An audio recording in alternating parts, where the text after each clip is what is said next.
You better believe it.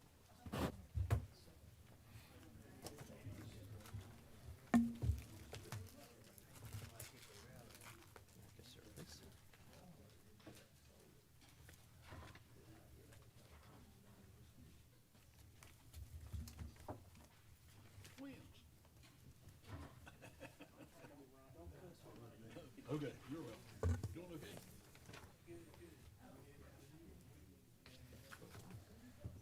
Okay. Mr. Joe. Let us go up there. Yeah, he's on what's called.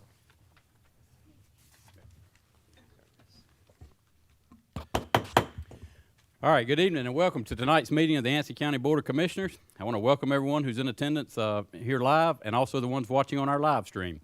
We're going to begin tonight with our invocation, so I'm going to call Reverend Henry Haney Jr. to the podium.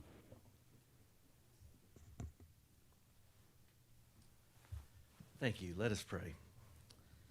Father, we thank you for this beautiful day that you've made, Lord. We thank you for this great nation that we live in, this community. I thank you for these leaders who have chosen to use their gifts to serve this community. I pray that you would fill them with wisdom, Lord, and that they may serve the greater good of this entire county and this community. We thank you for these things. Please preside over this meeting. Give us wisdom. In Jesus' name we pray. Amen. Amen. Thank you for that, Reverend Haney. All right, at this time we're going to say our Pledge of Allegiance. I'm going to ask Commissioner Priscilla Little Reed to lead that. Will everyone please stand? I pledge Allegiance to the flag of the United States of America and to the republic for which it stands, one nation, under God, indivisible, with liberty and justice for all.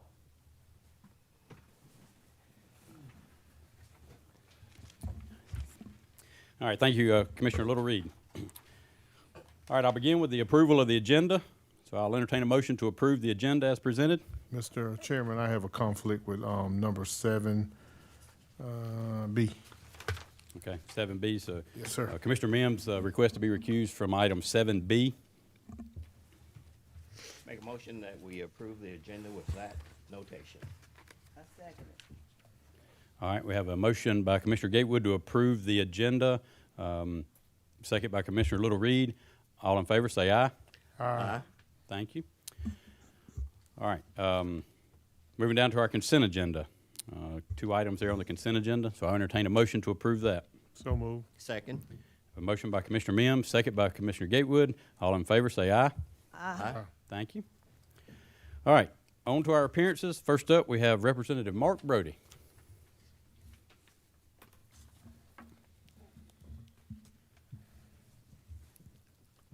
Mr. Chairman, member of the council, Mr. County Manager, and Mr. Forbes, I thank you for allowing me to come and just make this presentation. I did give you a brief outline of what this is about, and if you have any questions, on the back, very back, is some some information on the session law where we dealt with the funding for AEDC.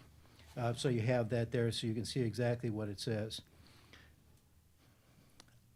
I wanted to come here because this is such an important issue, and I suspect, and probably I know that there's a bit of conflict going on between this body and the AEDC. And I wanted to try to smooth this out as best as possible, but yet we have to address the realities of what's happening here. Historically, and I hope you indulge me just a little bit of history on the funding of this. Quite a ways back, the General Assembly did a sales tax realignment. And what that ended up doing in regards to Anson County is brought about $1.5 million to the county that you didn't have to tax for. It just came to you because of the reevaluation. And in the wisdom of the council at the time, you divided it 3 ways between economic development, the schools, and the community college. And that was your decision to do, and none of that was required by the state. It was strictly your decision. In addition to that, in Session Law 2022, we were able to get $8 million as a grant from the state to Anson County for economic development. This body also made a decision that it was going to designate the AEDC, Anson Economic Development Corporation, as the development arm of Anson County, which is why it was sent there in the first place. In addition to that, the General Assembly also funded $4 million for the expansion of the sewer and water system to what's now the Gateway, Atlantic Gateway Industrial Park. Well, over the years, now that was about 5 years ago, for the last 4 years, you didn't see much action at all. And myself, among some of the others in this body here, were concerned about that. Let me just put it in mildly, we're concerned about it, that there was not much action. But we did finally, the AEDC finally started moving forward on a spec building, taking some of that money and using it to develop a shell building, we call it a spec building, shell building to attract a buyer as well as, and at the same time to bring jobs to Anson County. And unfortunately, on my way to Raleigh one Monday morning, I looked and I said, all right, the building's going up. And when I came back on Thursday, the building came down. That's still, I put it kind of mildly, due to undocumented reasons. We don't know why that happened. I'll let that, I mean, that's irrelevant to this conversation. It happened, but the building is still in progress to move forward. So it took 5 years to finally move, but they finally did. The Anson Economic Development dismissed its director, and currently that is vacant. And I've tried to make this as brief as possible.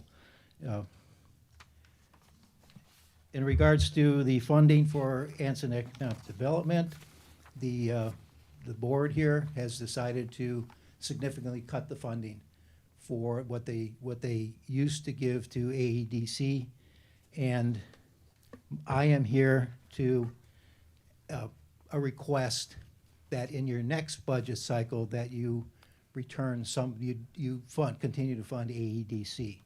But if you look at number 4 under recommendations, number 1, I think it's imperative that Anson County have a united front on economic development.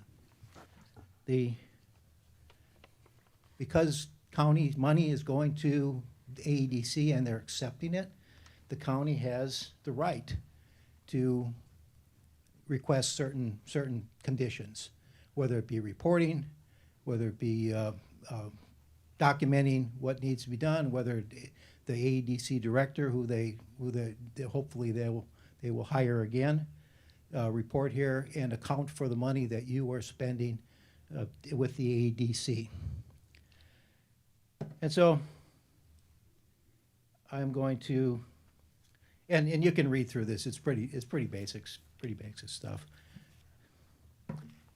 When I first started here, and I'll finish this up if you don't mind, Mr. Chairman, Yes, sir. is when I first started here, obviously I didn't know anybody here, and of course, being the first Republican to represent Anson County in 150 years, it was quite a culture shock. But nonetheless, I stepped up and said, look, I don't care about party. We're going to go and do what we can to help improve Anson County. And I look, because I've been in business, construction business, self-employed for 40 years now. At that time, it was 30-some years.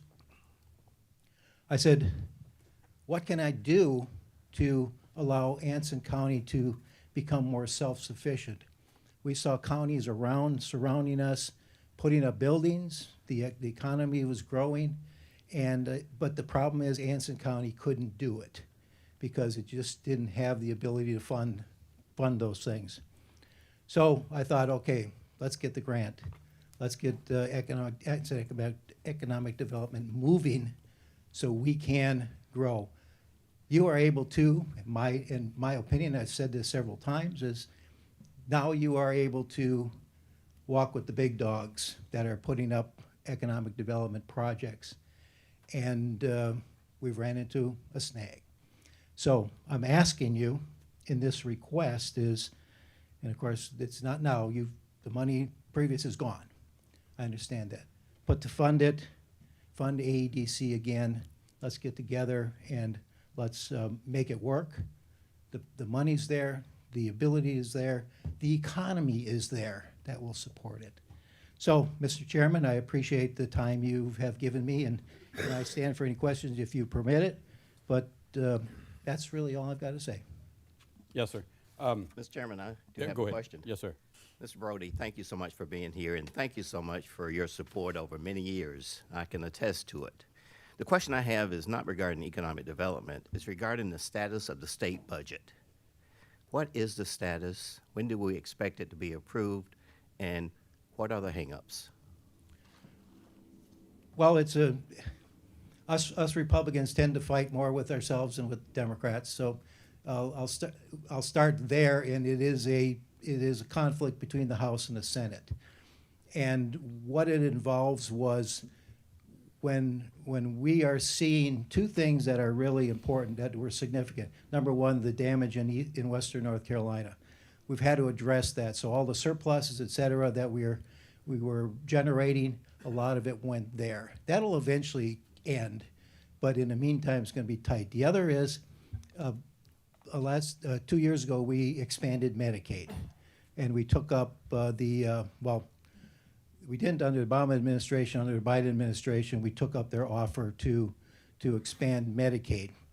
And as most government programs go, we estimated low. And so now we're looking at about $800,000. The government asked $800 million. The governor is asking for this year to cover the cost, and they anticipate over $1 billion next year. Generally, our surpluses are in the $1 billion, $1.5 billion, and we're pretty consistent. So subtract that out, and we're scrambling around for pay, et cetera. And the difference between the House and the Senate is Senate has triggers that if we get a certain amount of surplus, that we'll in turn reduce the taxes as well as give some back. The House said that we got to become realistic and say we're in a different environment, and that's the difference. I suspect you will see a budget. The House budget we put out, and I thought it was a great budget. We had a lot of praise for that one. The Senate rejected it, but that's the way it's been going for quite a while. And unfortunately, because of the two items that I mentioned, the budget is really strained. Yeah.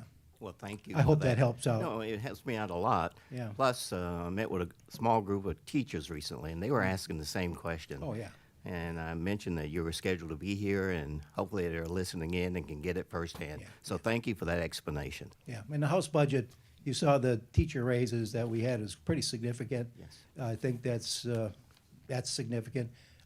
Ironically, I'm heading into the teaching field myself, so although I can't say I'm doing it because I want to get more money, but I can understand being a substitute teacher for quite a while in Union County. I get to step in the school and talk to the teachers also. So yeah, a great bunch of people. It's a challenge budget-wise. Give you an idea, to raise salary 1% for teachers, it costs $140 million across the state. So, Thank you. Chairman? All right. Get back to AEDC for a second. Okay. Have you presented this document to the AEDC? Not as a formal document. I did with a lot of phone conversations. Yes. Okay. Yeah. Are they willing to meet these terms? Well, I would say, I would say yes. Now I got to qualify that because I put in there, you need to set up certain accountability measures. We really like to know what those are, but I think if they're reasonable, they can probably go around and get that done. But that's what I'm pushing. I told every one of them that I got to talk to, and I told them that they're probably listening in now. They need to sit down and do it too. You know, the baseball analogy, 3 strikes, you're out. Well, they got 2 strikes. And so I think they're realizing that strike 3 is coming up if they don't do it. I agree wholeheartedly, and Yeah. that's why I'm hoping that they are, and I serve on the board. I'm hoping the entire board is willing to Yes. abide by this. I don't think this board right here has any issue funding that department as spelled out in this plan or as what was previous. We don't have no problem funding them 100%. The problem is we have to see progress. And it's unfair to the citizens who are, some of them are paying that sales tax to not see any progress. As you've alluded to, they've had $12 million on their books since 22 that we don't see a first shell building that's sold or in operation yet. Right. And so that's unfair to the taxpayers of this county.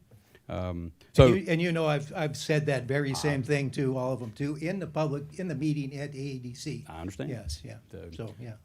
Yeah. So yes, I don't think this board has an issue with your proposal here moving forward, as long as AEDC is okay with this proposal. And that's why I questioned that you presented it to them. Yeah, So, yes. Well, thank you for being here. You pretty much summed up a presentation that I have to submit to this board. And I have a couple questions for you, because you took time to be here tonight, and it's evident that you see some promise of some sort with the AEDC. I have, just from what you propose or mentioned in your requests, we talked about the funding that has been purported and sent this way, and the shell building that was mentioned, not completed for undocumented reasons. I like You like my term? that was very much so, very much so. But I'd like to know, what are those reasons? You mentioned first the sewer line, the shell building was second. Sewer line, not completed. I would love to see the ADC provide us with some realistic goals. Right? These benchmarks, that would be great, because economic development funding is high risk by nature altogether. And so while that is allocated from the state, we as county officials have the responsibility to account for it and to allocate it in whatever method is necessary to get these services provided. And so I would hope that the ADC, if they're listening, Well, they are. well, I'm sure. But I would like for them to really, consider that this is something that we need to actually see being done. If the request being made for them to still be funded, it took 5 years to get moving, you said. But they were funded for 5 of those years. So you received funding, but you weren't moving. And I think that's something that this board has to take in consideration strongly. So I'd love to have a conversation with the AEDC. I appreciate your presence, but I'd like to see how, what, when, because economic development, I can come in and say we have prospects, and that sounds good. But if I don't see any results of those prospects, I have to take that in consideration. You make some great points, and you make all the points that a number of us that go to the meetings made for years. I think also you got to point out that you have probably one of the best resources in your county manager, Mr. Sauceman, to identify potentially what happened. I just put undocumented because I haven't seen the report. Somebody knows, but I haven't seen it. But just an excellent resource for you, and he can probably give you a better rundown of what he knows. And, He's such a good resource. That's why I kind of think that yeah. he could lead us in a good direction with economic development. And I'm sure he could. Which Yeah, is yeah. why I think that we should strongly consider what direction we go with developing Anson County economically, because I'd like to know what is the benefit of Anson Economic Development Corporation doing economic development on our behalf. I mean, so if that funding is there for that reason, we really need to be utilizing it so that we can see some results. Right. Just don't have many results to attribute to the AEDC. And so to me, it's just not a sensible thing, Representative Brody, to Yeah. fund where you're not seeing results. And so I'd like for them to provide us financial auditing. Well, that shouldn't be an issue because it's public funds. This is taxpayers' dollars. And I'd like them to be able to do that. And I do have an issue with private nonprofit corporations saying they have the best interests of the public.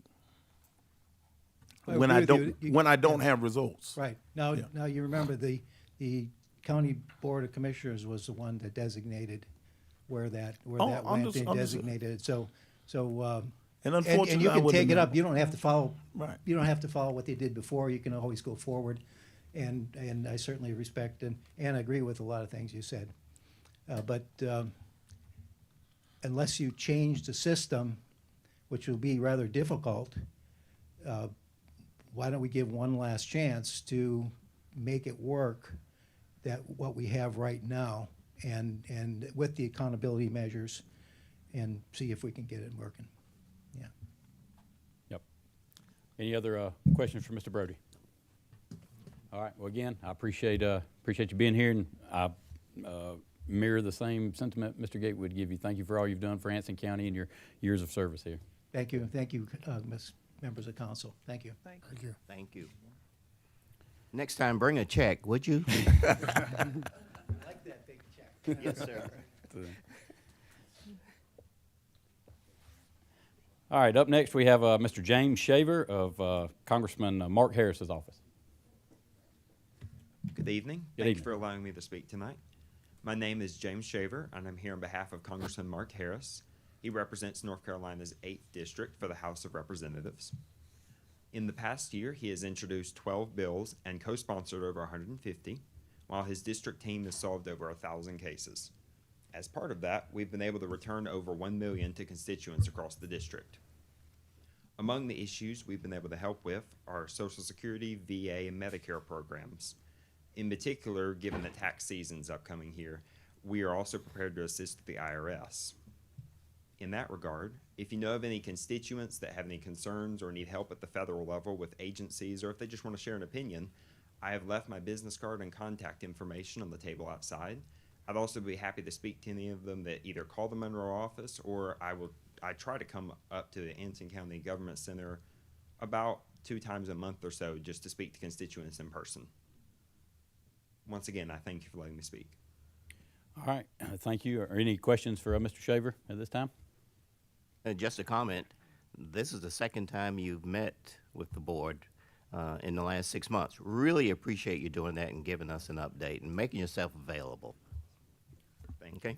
And I will say I appreciate Mr. Shaver and Mark Harris's office. I've submitted several congressional reports, and they've gotten back to me very quickly for funding opportunities. So it is appreciated.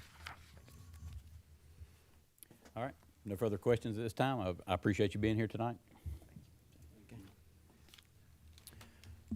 All right. Up next, we have Thompson, Price, Scott, Adams and Company audit update.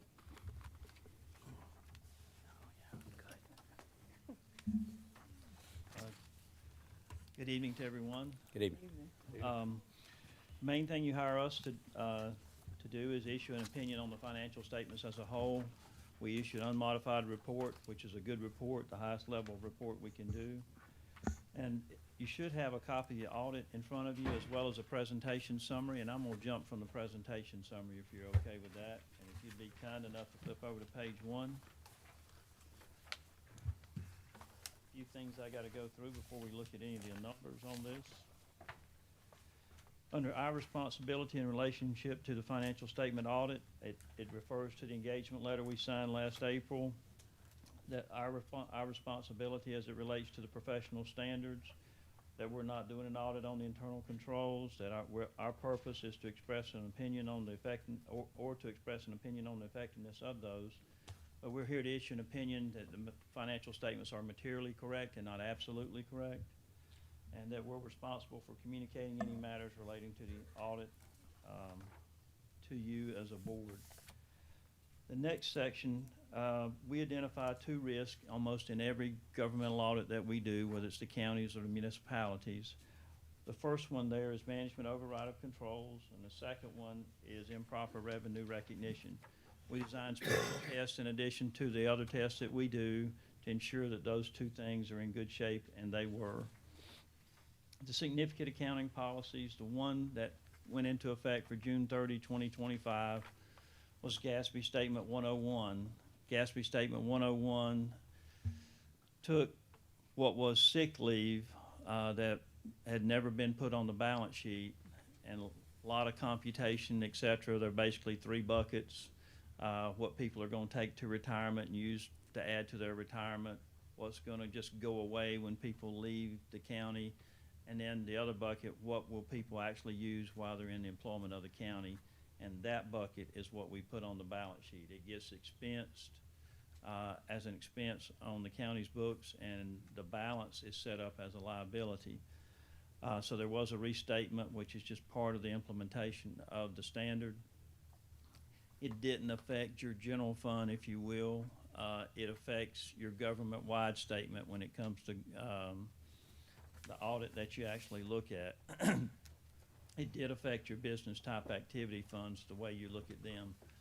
And when I say it doesn't affect your general fund statement, it just seems odd, but you manage the general fund based on your budget, et cetera. The government-wide statements, which is Exhibit 1 and 2 in the audit report, take that general fund and convert it to a business type activity fund, and that's where it has an impact. So when you look at the general fund, what I'm talking about, it has 0 impact on it. Just in rambling here for a second, the standard that'll take effect this coming year, June 30, 2026, is going to impact those government-wide financial statements and your management discussion and analysis part, which is the gap of documents between, or pages between, the actual opinion and when the financial statements start. There's a lot of good information. It's comparative, has explanation as to what's changing year over year and what you can expect in the coming year, et cetera. And your staff helps us put that in there, and we actually utilize them to draft all that, and then we kind of put it in the statements. The next section there is significant accounting estimates, whether it's allowance for doubtful accounts, the compensated absences or depreciation. We were fine with those. The financial statements were neutral, consistent, and clear. There were no significant difficulties encountered in performing the audit. There were no uncorrected misstatements, no disagreements with management. On page 3, management did provide us with a representation letter dated January 28th. We're unaware that management consulted the outside accountants, auditors, et cetera. Under other findings or issues, there was an Office of State Budget Management. The grant was actually put in the general fund rather than a special revenue fund. All the proceeds were spent the way they were intended to be spent, but you need to separate those funds out of the general fund and put them in a special revenue fund. The other thing, if you've been on the board a while, you may remember getting what was called a unit letter from the Local Government Commission, and I might be telling how old I am. That's probably 3 or 4 years ago. Well, they stopped doing that 3 or 4 years ago, and they give us data and say, we want you to talk to the boards about what we're telling you to talk to them about. And so they call them FPICs, or Financial Performance Indicators of Concern. And we'll go into a little bit more detail later, but that's what these 2 items here are: operating net loss in the water and wastewater funds, and then low capital asset condition ratio in the water and wastewater funds. The first one there is about cash flow. And the second one basically is saying that your accumulated depreciation in those 2 funds is greater than 50% of the total assets. Very simple calculation on that second one. The first one basically is saying you got to figure out how to make them cash flow. And so you have to respond back to the Local Government Commission on how you're going to address that. It's not that you're going to snap your fingers and make it happen, but you do have to have a plan to work on that. And then if you'd be kind enough to flip over to page 5, we'll talk about some of the numbers in the report itself. I'm not saying these are all the key numbers in the audit report, but these are some of the key numbers in the audit report. And there's, the current year is in this first column, and then we put the 4 prior years there beside it, so there has some context to it. I apologize for my misprint there at the top where it's got 2024 twice. That, obviously, the first column is 2025. Total fund balance there in your general fund is $28,693,426, and you can see if you go back to 21, it's $26,146. Unavailable fund balance is $8.3 million, and then restricted committed is $20,217,000. Total general fund expenditures was $39,985,000, and then fund balance available as a percentage is 50.77%. While that's been declining some, and we'll see a chart here in a minute that shows that, that's still a good percentage. Used to, there was a myth, the LGC put out myths, but for, I've been doing this 41 years, and for 39 of those 41 years, I used to say the standard by statute was that you had to have a minimum of 8.33%, which was 1 month's expenditure, and the LGC basically said, no, that's a myth. Well, and I started laughing. I'm going, yeah, you get close to 8.33%, you'll find out how much of a myth it is when the LGC shows up. So 50% is a good number. It's a good number. Then you can see unassigned fund balance at $8,475,000, and then unassigned fund balance as a percentage at 21.2%.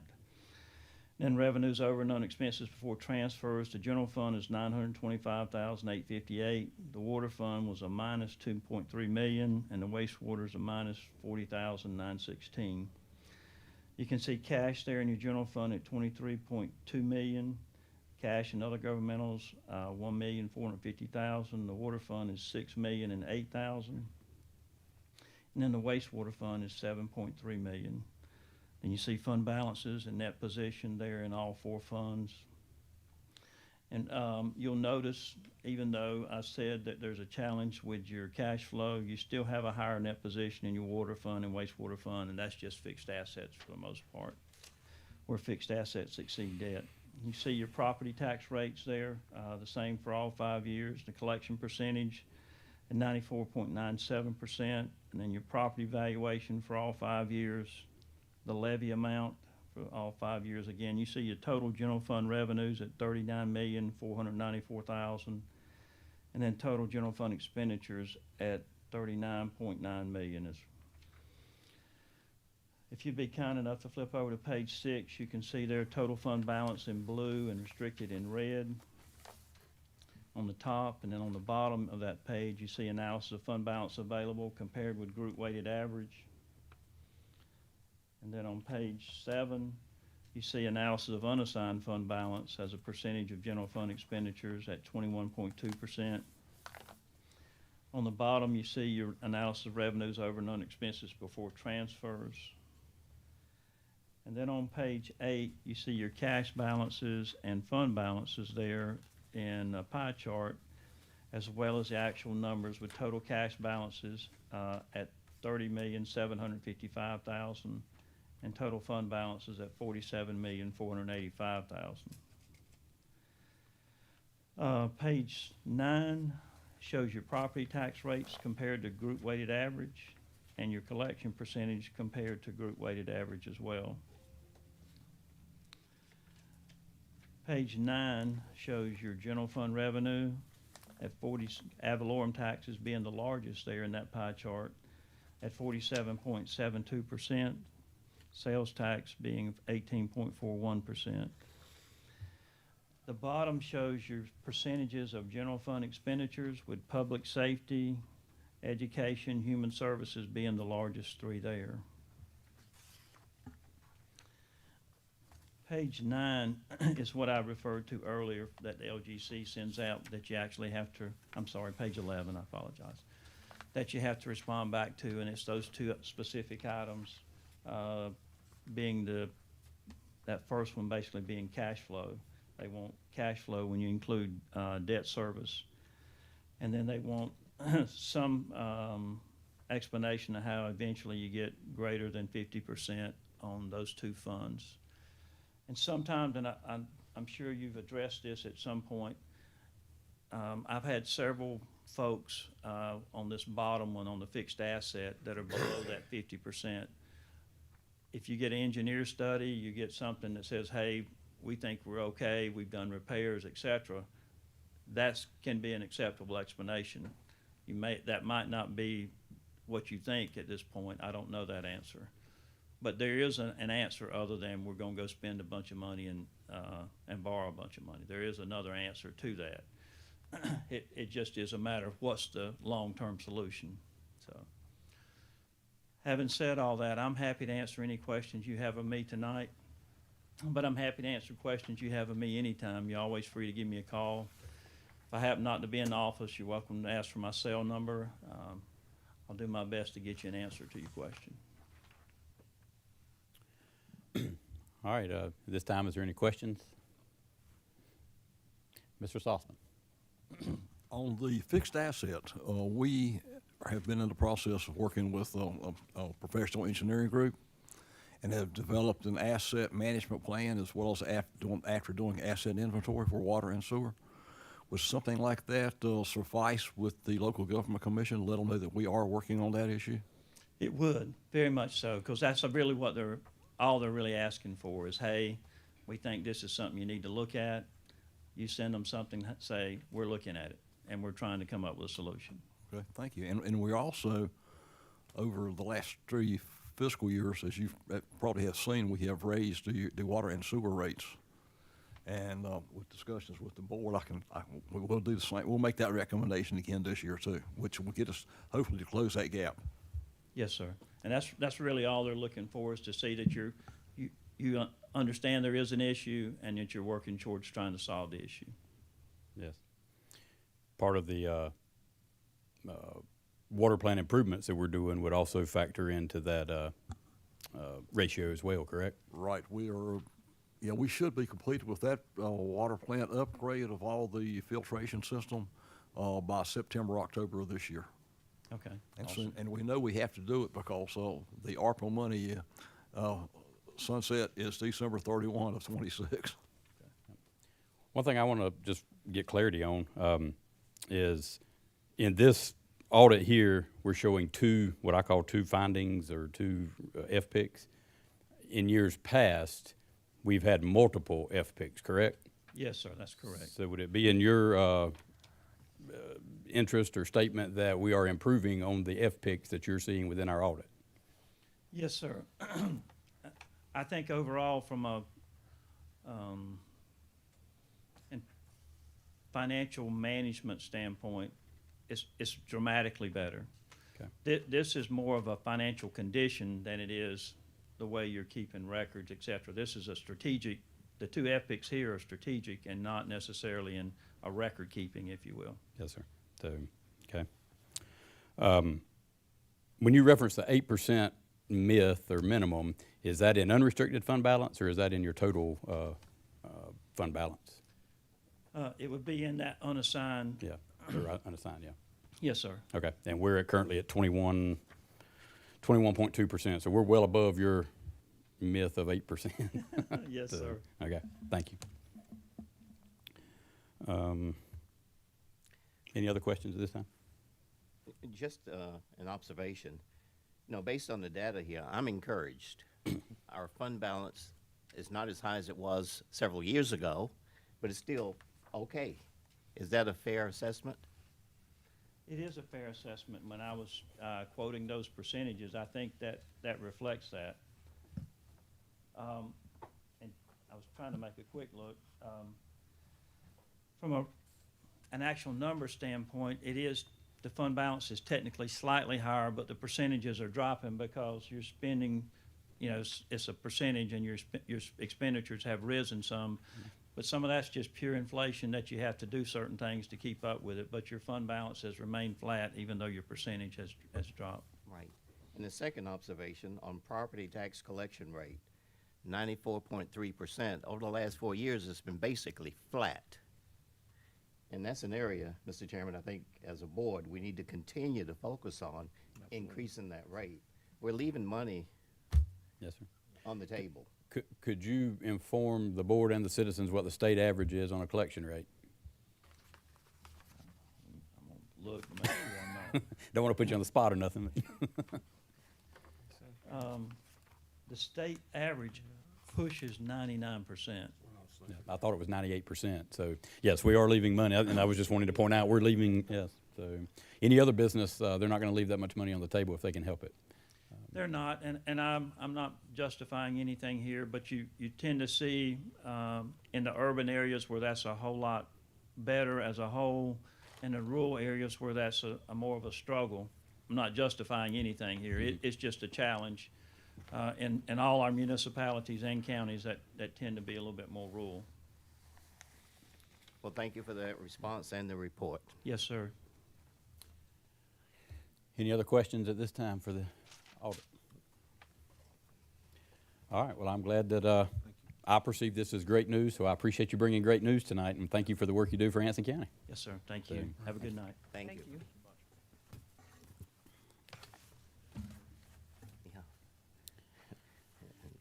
Now we can give our employees a little. All right, up next, we have Mr. Andrew Stiefel with the State Auditor's Office. Oh, yeah. Well, good evening, Commissioner, staff. Thank you so much for allowing me to join you. First, I would like to give a shout out to Ms. Adams for helping get me on the agenda and on your schedules tonight. As stated, my name is Andrew Stiefel. I am the Charlotte Regional Field Manager with the North Carolina State Auditor's Office. Again, thank you for allowing me to speak and for your time this evening. And I would just like to briefly go over what our office does and how we can assist you from a state level with you here in local government. So first and foremost, just very briefly about myself. I was born and raised in Concord, just up the road. Graduated high school, went to Raleigh to work in the legislature for 4 years, served as a legislative assistant in both the House and the Senate, and then started with the auditor's office in July of 2025. Auditor Bolick was elected, came in January of 25, and during his first few months decided to have a new division, which I am under the External Relations Division, and that is basically a forward-facing, community-oriented aspect of our office. We are a statewide office, so we want to have a statewide presence. So I was the first field manager to come on in the Charlotte region. We now have a member of our team in both Asheville, Greensboro, and Wilmington, and looking for one in Greenville. So still ever expanding that division. Now, we have many divisions with our office, but wanted to share about our audit division specifically and what they do, which we have 6 of. They are financial, investigative, performance, rapid response, DAVE, and information systems. So first and foremost, our financial division performs what you would probably think of as a government audit. They perform audits over universities, community colleges, public universities that is, community colleges, and any state agency or state government entity. So the main objective of these audits is to simply issue financial statements and ensure that these agencies are fairly and accurately presenting their numbers. Next is our investigative division, which is led by a career prosecutor. Her team investigates reports to the state auditor's tip line for fraud, waste, and abuse of taxpayer money. Once these reports are conducted, if we find any sort of illegal misconduct, we refer that usually over to the SBI or whoever the proper law enforcement authorities are to make arrests. Our performance team helps with broadly government efficiency. While they do financial things, the main goal of the performance team is, as I stated, to ensure government efficiency. They try and provide a blueprint to any government agency, whether it be state or local, just to ensure that it's working as efficient as it can be for the taxpayer, whether it's financially or work performance, whatever it may be. We just want it to be successful for the taxpayer. Our rapid response division is basically described by their name. A typical audit from our team can take at minimum 6 to up to 18 months to fully conduct and release. So our rapid response team comes in 2 to 3 months. We'll issue a report that helps keep us kind of in the loop and on current items, and also issues quick, digestible, and factual reports to the everyday constituents so they can stay informed. You know, a normal report might be 40, 50, sometimes even close to 100 pages. These rapid reports are 5 to 10 pages, most likely. Our newest division is the DAVE division, which is the Division of Accountability, Value, and Efficiency. The DAVE Act was passed by the General Assembly in July of 2025. I know he's left, but thank you to Representative Brody for that. That division has allowed us to target lapsed salaries and vacant state positions to ensure that money is being spent appropriately. A brief example is if you look at the North Carolina State Highway Patrol, they have just over 100 vacant positions.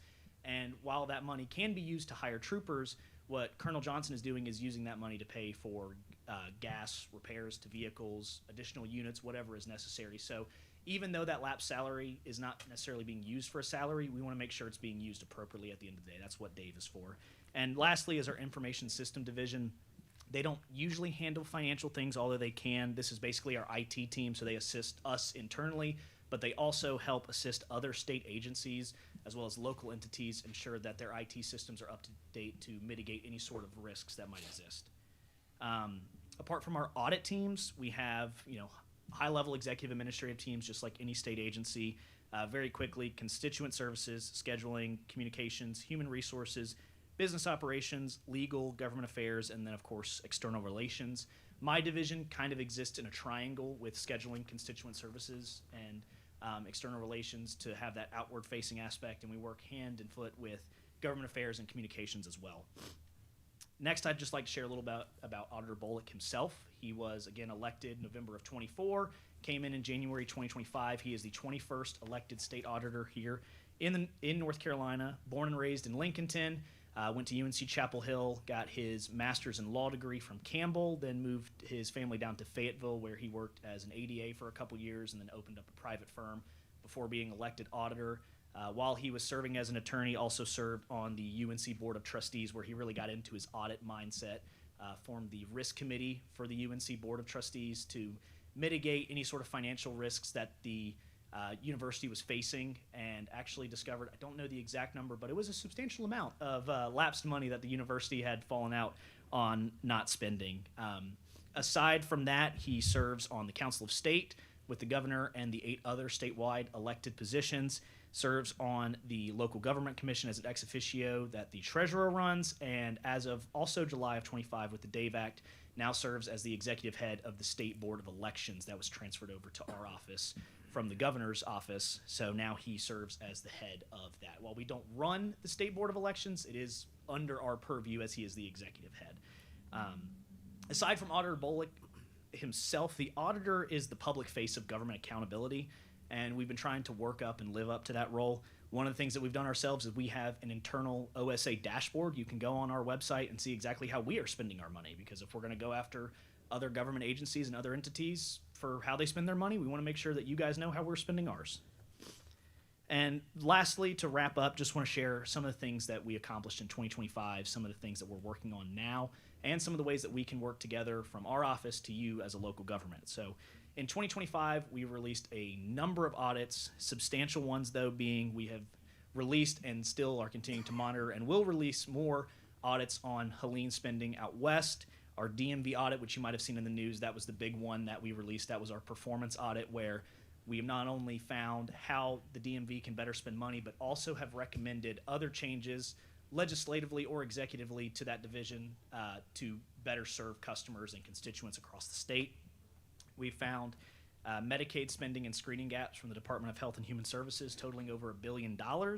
And most recently, not local to here, but local-ish, at least to my region, was the Charlotte Area Transportation System audit that we ran, and continuing to work with the new Mecklenburg County Transportation Authority.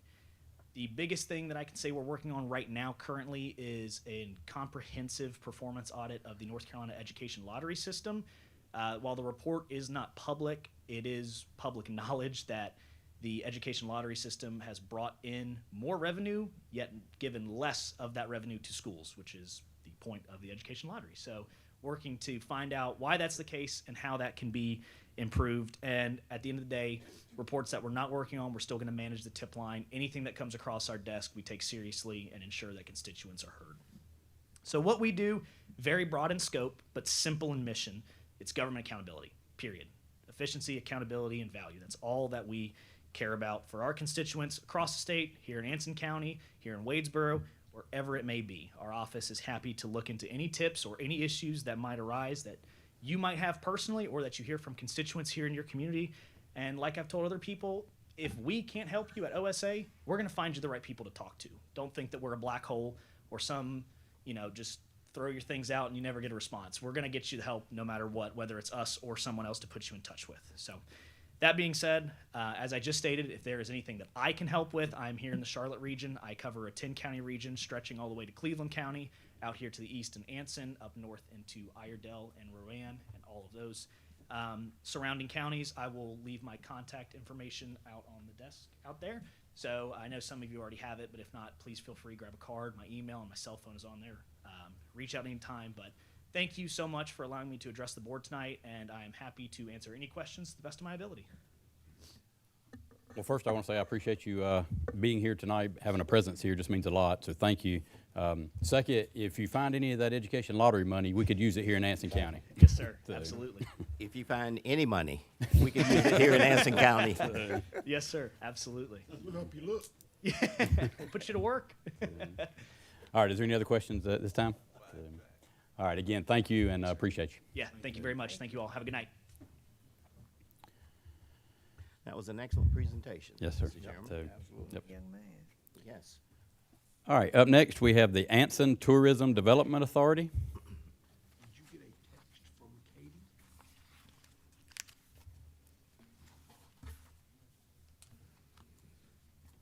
Good evening.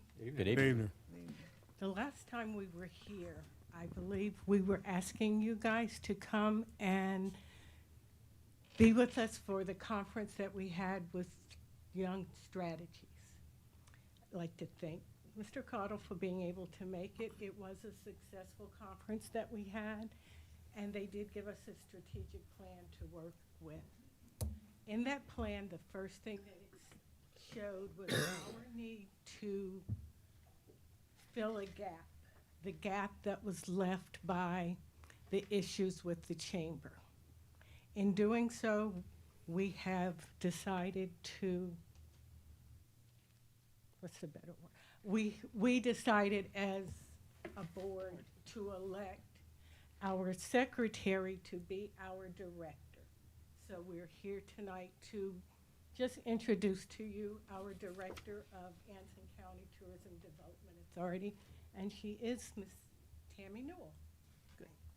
Some of you may know me. I used to work with Uptown Wadesboro, and I've done the parade and those kinds of things. If you'll speak into the mic, please, so they can hear you. Sorry I about can hear that. you, but. And so I have done some work with the Uptown Wadesboro with the parade and different events in town. I own a bed and breakfast here in town, so I have a lot of interest in how we use tourism to bring people and visitors to Anson County. We have a lot of money leaving our county and going to other places. We would like to bring that money back and keep it here. We'd also like to get people to visit here and maybe get some of the traffic off of 74 and into our businesses. So that is going to be my primary focus, is working within the town and within the state, meeting with other tourism groups to find ways that we can do that. Do you have any questions for us? Are there any questions at this time for the tourism? No, it's not. Well, Just I want just to say want- thank you. Yeah, I was going to say thank you and welcome to your new role, even though you're a familiar face. And I'm going to end this like I always do. Please, if you have a moment, come by our meeting. It is here in this building, and it's the second Wednesday at noon. Thank you. All right, thank y'all.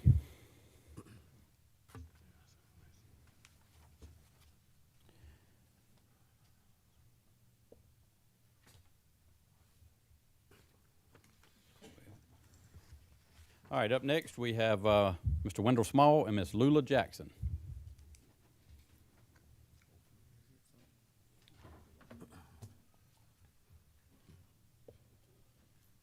Good evening to Chairman Caudle, to members of the board. We are Good here evening. to give you a update on the hybrid flexible schedule. On May 9th, 2025, Mr. Wendell and I presented a hybrid flexible work schedule for Anson County employees with focus on improving work-life balance for county employees and operational efficiency. We requested a motion to amend Article 5, Conditions of Employment of the Anson County Personnel Ordinance that would allow alternative work options. In response, the Board of Commissioners requested that there be a 6-month trial period for the alternative work options. Proposed alternative schedules were submitted to the county manager for approval before work options were implemented. To date, and to our knowledge, there have been no interruptions in services for the citizens, and complaints have been minimal and addressed promptly.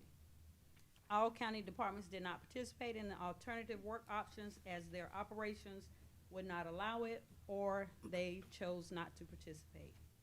Primary concern from all departments is that moving forward with the alternative work option not be a takeaway from consideration for future pay increases or COLAs. That is our update in less than 5 minutes. Are there any questions? And I have provided the clerk with a copy of the proposed revision and a copy of our current personnel ordinance, section 5. It is included in the packet. It's included in the packet. I was going to say, each commissioner should have that included into your agenda packet tonight. I'll open the floor for any questions for Mr. Small or Ms. Jackson. Mr. Chairman, Yes. first of all, I want to applaud you for being here and for having an excellent trial period. I have not received any complaints at all, none, from citizens regarding what we're doing. However, I still have concerns about working remotely. And Ms. Jackson, you and I had this discussion several weeks ago.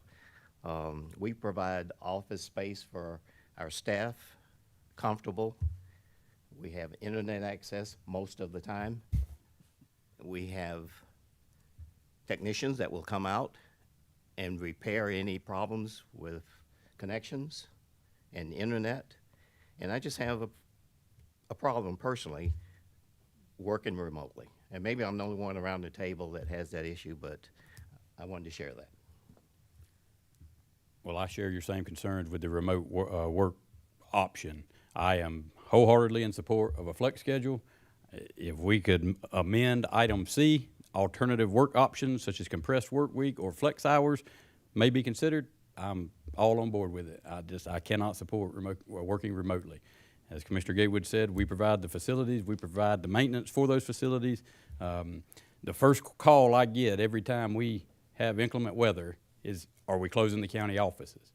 So if we're going to close the county offices, why do we need remote working options? We should be able to work remotely anytime, whether it's inclement weather outside or not. But that's the first phone call I get every time they're calling for snow or ice is, are we closing county offices? So I will support the flex scheduling. I just cannot support remote work. But I appreciate your report. I, along with Mr. Gatewood, have not had any concerns or complaints with the flex scheduling. It's a personal reason why I do not support working remotely. So, Mr. Woodburn? Yes, I'd just like to expound on what's been said. We appreciate you all's efforts in putting this together, monitoring it, overseeing it, and unlike the other commissioners that have spoken up, I've not heard any complaints from anyone either. I guess one question I would have about working remotely would be, and I know when something's in place that somebody would like, which I think anybody would like working remotely, unless they got small kids, it's gonna be aggravating while they're trying to work. But do we have any kind of data to show how many people do this and how often they do it? Because I think that would be a way to show if anybody's taking advantage of the system, so to speak. Are you saying locally with Anson County employees and Anson County? With Anson County and working remotely with the employees of Anson County, do we have any kind of data to show, you know, and just I guess because of my previous work experiences is you have to pay attention to what's happening. And when somebody likes something that's easy to do, which I'm thinking, I may be wrong because I've never done it, but I'm thinking working remotely, can be fairly easy to do. Like I said, the only thing I've heard that there's an issue with it is if you got small kids that you can't take care of and work too. But what I'm wondering, are there any patterns, anything developing to show that employees of Anson County that work remotely are using it, for lack of a better term? In other words, instead of coming to work, I think I'm gonna stay home and work from the house today. That's kind of where I'm going with that. With what we did not collect data in reference to that. During our department head meetings, we would have discussion in reference to remote schedules if there were any concerns that anyone had, but to say that we have data or that we ask department heads to report to that, we did not. All I will say is, again, in reference to complaints, we did not hear of any complaints in reference to the work that was being performed by the departments, that there was an issue or problem with that. In reference to individuals with small children at home, probably if the cost of childcare continues to increase, they probably would opt out to having children at home versus sending them to daycare. But the majority of parents still have the childcare option. They don't just keep the children at home. But did you want to add something? I just wanted to know that a instance that remote work has been used recently is our two previous winter storms. I know finance and HR worked remotely because they were unable to come to work. And if they were not able to do that, then Katie and finance would not have been able to turn in payroll on time, which would have delayed us being paid. So in that instance, it was beneficial for remote work. Yeah, I understand. I can appreciate that. I guess where I'm going with this thing is, just say I'm an individual that have problems getting to work on time, or I lay out. So anytime I'm in a situation where that's, you know, like if I get up and I say, well, I'm not gonna make it to work on time, so I'm just gonna work remotely from home. There are work schedules for those that work remotely. So if you are scheduled to work Monday, Tuesday, Wednesday, then you are expected to come to work Monday, Tuesday, Wednesday. Thursday and Friday are not alternate dates. Just because you didn't come in Monday, Tuesday, or Wednesday. On those days, the expectation would be that you would use leave because those are the days you're scheduled to work. Okay. Mr. Small, to your point, I would agree with you that it was beneficial that we allowed finance or HR to work remotely during inclement weather or state of emergency. How do we respond to the people who did not have that option and we sent an axe bus to go pick them up to come to work because they had to be at work? Is that fair to those citizens? They could have said they would work remotely too. They could answer a phone from home, but we made them come to work. We went and picked them up. So my question is, I understand in inclement weather we may have the option to use remote work. I don't think we should have scheduled remote work, is I guess my point. In our proposal back in May, the work schedules have to be approved by the county manager. And that would, like, the county manager would give permission to HR or finance to work remotely. That would be the stopgap measure for who would be available for remote or not. but he's also approving a scheduled remote work according to the department head's schedule, which I disagree with. In other words, it's okay if we can work remotely during a weather event or a state of emergency. I disagree with scheduled remote work days. If the weather's pretty outside, I don't see the need for somebody working from home. They could come to the office and work. That's just my opinion, and like I said, I'm one vote of 7 here. Yes, sir. I acknowledge your opinion. Thank you. Mr. Elder. Yes, now, I guess I stand in somewhat the same position as Commissioner Gatewood and Commissioner Woodburn, and as well as Chairman Calder. I haven't heard any complaints. I guess for understanding, to make sure I understood you correctly, remote days are assigned by schedule. So no one can just make a decision to say, today I'm working remotely. It's a schedule that shows when that remote day will be. Is that correct? That's correct. Okay. Now, those that were made to come to work, while county offices were closed, there were people that had to come to work? Yes, sir. Is that the shelter? That was social services, that was facilities, utilities, health department, 911, law enforcement, EMS. All those departments had to get to work, and our transportation department was working because they transported those citizens or employees to the shelter. Right. Yes.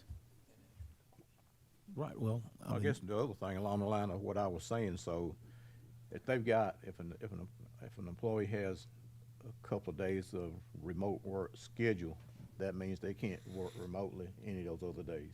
right. They have to be here or be held accountable by the attendance policy. Okay. Now, back to my question, all of these that were named are people who, during emergencies, are expected to be available. No, your Board of Elections director is not, They she would had have- nothing to do with EOC, but she was there. She had to be at work, She chose to be at work, yes. okay, at the Board of Elections? It was No, she open? chose to come to work at the EOC Center. At the shelter? Yeah. Or at No, the the emergency? In the emergency department, is what we're saying, right? Yeah. Because there's a mandate for DSS, Health Department, and these people to come out in time of, and I'm just for clarity, to come out in times of state of emergencies, right? But Follow up on your point. In a state of emergency, we have an emergency management plan led by our emergency management department. And in that plan, all I can speak on is my department, facilities. We are supposed to help with like salting and sanding the buildings and making sure there's a path to get the citizens to the emergency shelter. That's our role in that plan. Under And facilities. then under facilities. And any direction that is given from the EOC. Do you recall if every department is listed in that emergency action plan? They should be. They are, yes, sir. I They remember should, yes, being sir. in the committee Yes, that sir. put it together. They should be. Every Yes, sir. department is listed, but every department is not at that EOC or shelter operations. And so that's my whole point. We're requiring some to be there, and some we're allowing to work remotely. And I'm okay if we're going to allow some to work remotely in a state of emergency. I just don't agree with scheduled remote work. Yes, sir. So, any other board concerns? I'll I- speak. Go ahead. I feel the same way. Mine is for the remote work also. They take that out, I would be fine with it. I agree. Mr. Leary? I was gonna speak my piece. I guess I'm one of the last few. The working remotely, I mean, I didn't agree with it necessarily. Talked about complaints. I mean, citizens have complained to me. They talk about taxpayers, tax-funded employees working remotely, sitting at home. The citizens I've talked to that have come to me didn't like the idea of it. Regardless of that, I would like to add in state of emergencies, obviously working remotely under state of emergencies. And then if they're sick or have a contagious illness or something like that, if they have a doctor's note that says, you know, don't report back to work for 5 days for fear of illness, something like that, under the discretion of the manager, if they can work remotely for something like that, I'm not against that, for them using up their sick time. I mean, they could be here 6 months and not have 5 days of sick time. So something with leadway with that, I think would be comparable or for the sick time.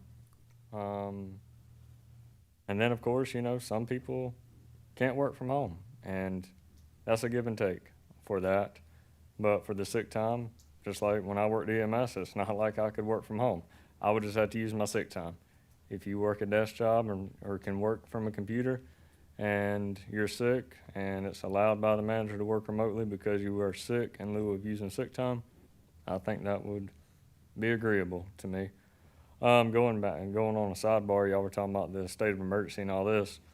I'm going to ask this question. The folks that volunteered to come and work at the EOC, since the county offices were closed, the employees that did not come to work got paid as normal, correct? If they didn't work. That is correct. Did the employees that volunteered to come and work the EOC, they still made their normal salary. They got paid time and a half. They got, okay, I was asking if they got any extra for their okay. Yes. That popped in my mind when we were talking about it, so that answers my question on that sidebar. But yeah, back to what I was saying, working remotely, I'm not cool with it except for the sick time and state of emergency. And probably, On that line, I think the further, we probably had well over 100 folks that worked either at the shelter during one of the storms, as what the shelter, the EOC, Mr. Small and our assistant county manager, they actually got together and cleared parking areas, sidewalks around the county building, so that when we got ready to come back to work regular time, it would be less of a hazard. And and we had a number of folks, like I say, at the EOC. Mr. Carter was there, I was there, and I know we had. Heck, besides answering phone calls and having meetings with our EOC director, and also with Commissioner Mims, he and I actually split duties one of those days cooking spaghetti for the troops, because the Army has to travel on his belly. It's got to stay full. So I don't know that anybody complained. Nobody died, thank God. And but we got some great employees that volunteer to take care of vessels when we have inclement days, which is really good. You know, I was proud of them. Yes, sir. And I want to point out, it's not a mandate that those employees be there. A lot of them volunteered their time to be there. They were being paid, but they volunteered to show up to help. That is correct. So yes, it was a joint effort. I volunteer for time and a half. Very few, for clarification, So very few of the DSS employees volunteered. Right, they were mandated Just- from my understanding, Just because for I stopped by the clarification. shelter. I went by the shelter and I went by EOC. I didn't stay as long as the other guys at EOC because they didn't have any food at the time. you missed the spaghetti. Yeah, and I knew my wife did. But I want to say this: I personally don't look at it one way or another from a personal standpoint. What I did is looking at it just from my position as a commissioner. This was a trial and error. I take in the factors that was presented when this was to be tried, you know, for the well-being of employees, mentally, emotionally, some, you know, stress, whatever. I would be concerned if we had complaints or the lack of results that show that people working remotely are not actually working.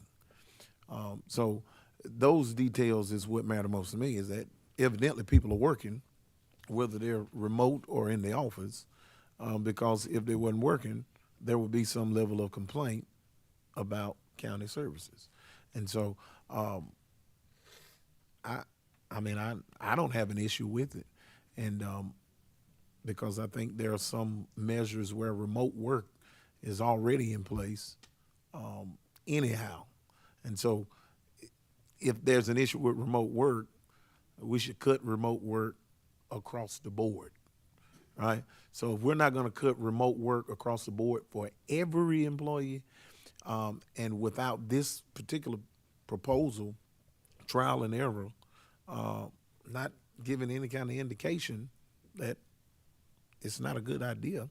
I mean, every commissioner said they've had no complaints. And that's the only thing that really matters to me, is that the work is getting done.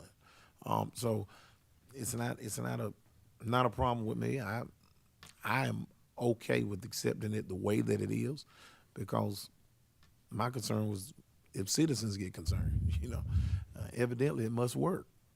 And evidently people are at work while they are at home. So I think we should really strongly consider that we're not having a loss of services. I mean, people are still working. And if we're not going to really consider this flex schedule, then we shouldn't permit remote work in any capacity. And I doubt we're going to do that. Okay, Mr. Woodward. Along the lines of what Commissioner Elwood just stated, I was just kind of thinking along some lines and just put it out there as an option, is rather than having it as part of C, is just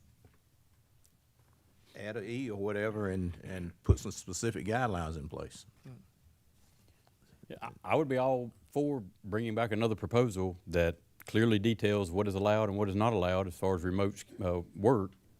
I'm not going to support something that allows scheduled remote work, but if you can bring something back that details state of emergencies or certain incidents, I'm okay with looking at that proposal. But this proposal tonight, I cannot approve, to my opinion. So, I'd like to say something, Mr. Chair. yes, ma'am. I work for the county, so I'm gonna give my opinion. I think it would be a good idea because in order for to work in remote, you've got to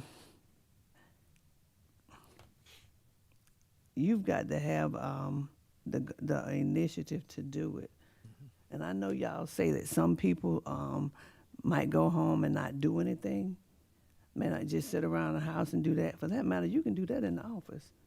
I agree. So, I mean, you saying that remote work isn't good because people might not be doing what they're scheduled to do, but the numbers will tell the story.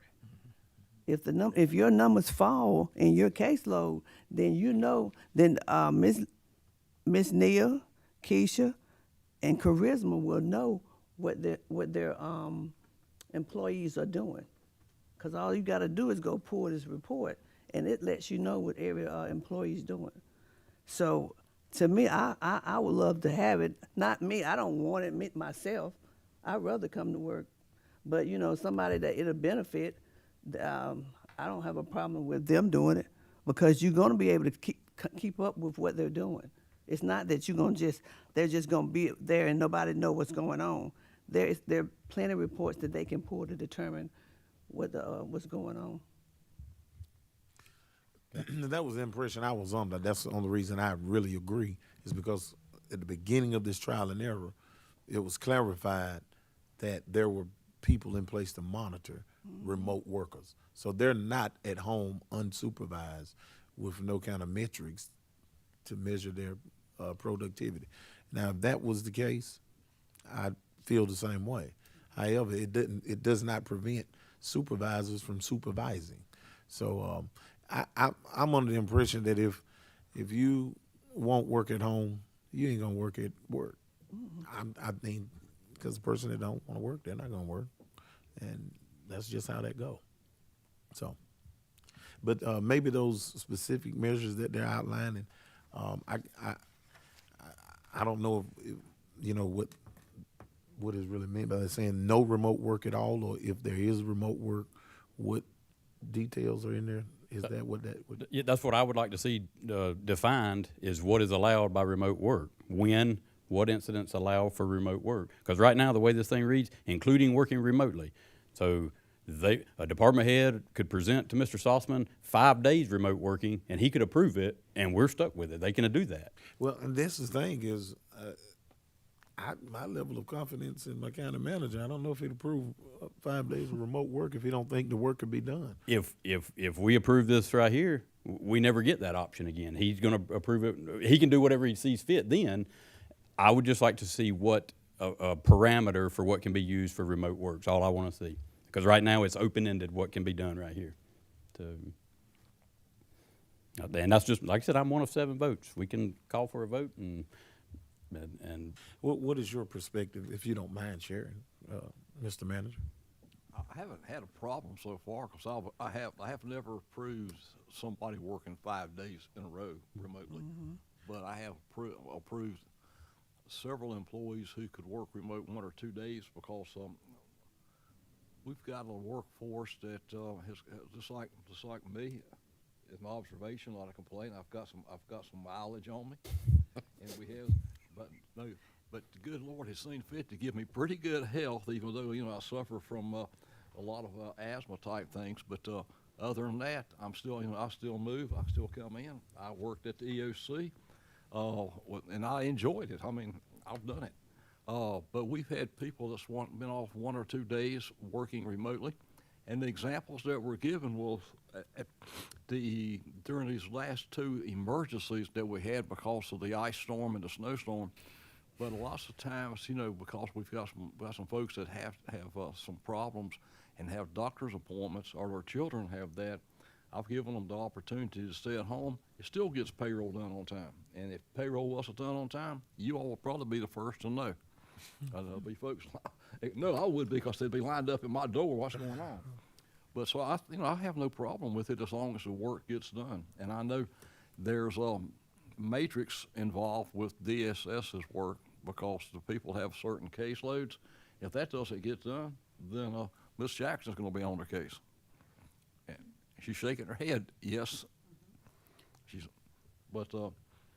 It's a board decision. And I guess what Mr. Small and Ms. Jackson can do is to go back and refine and define what would be allowable and what would not be, if that's the pleasure of the board.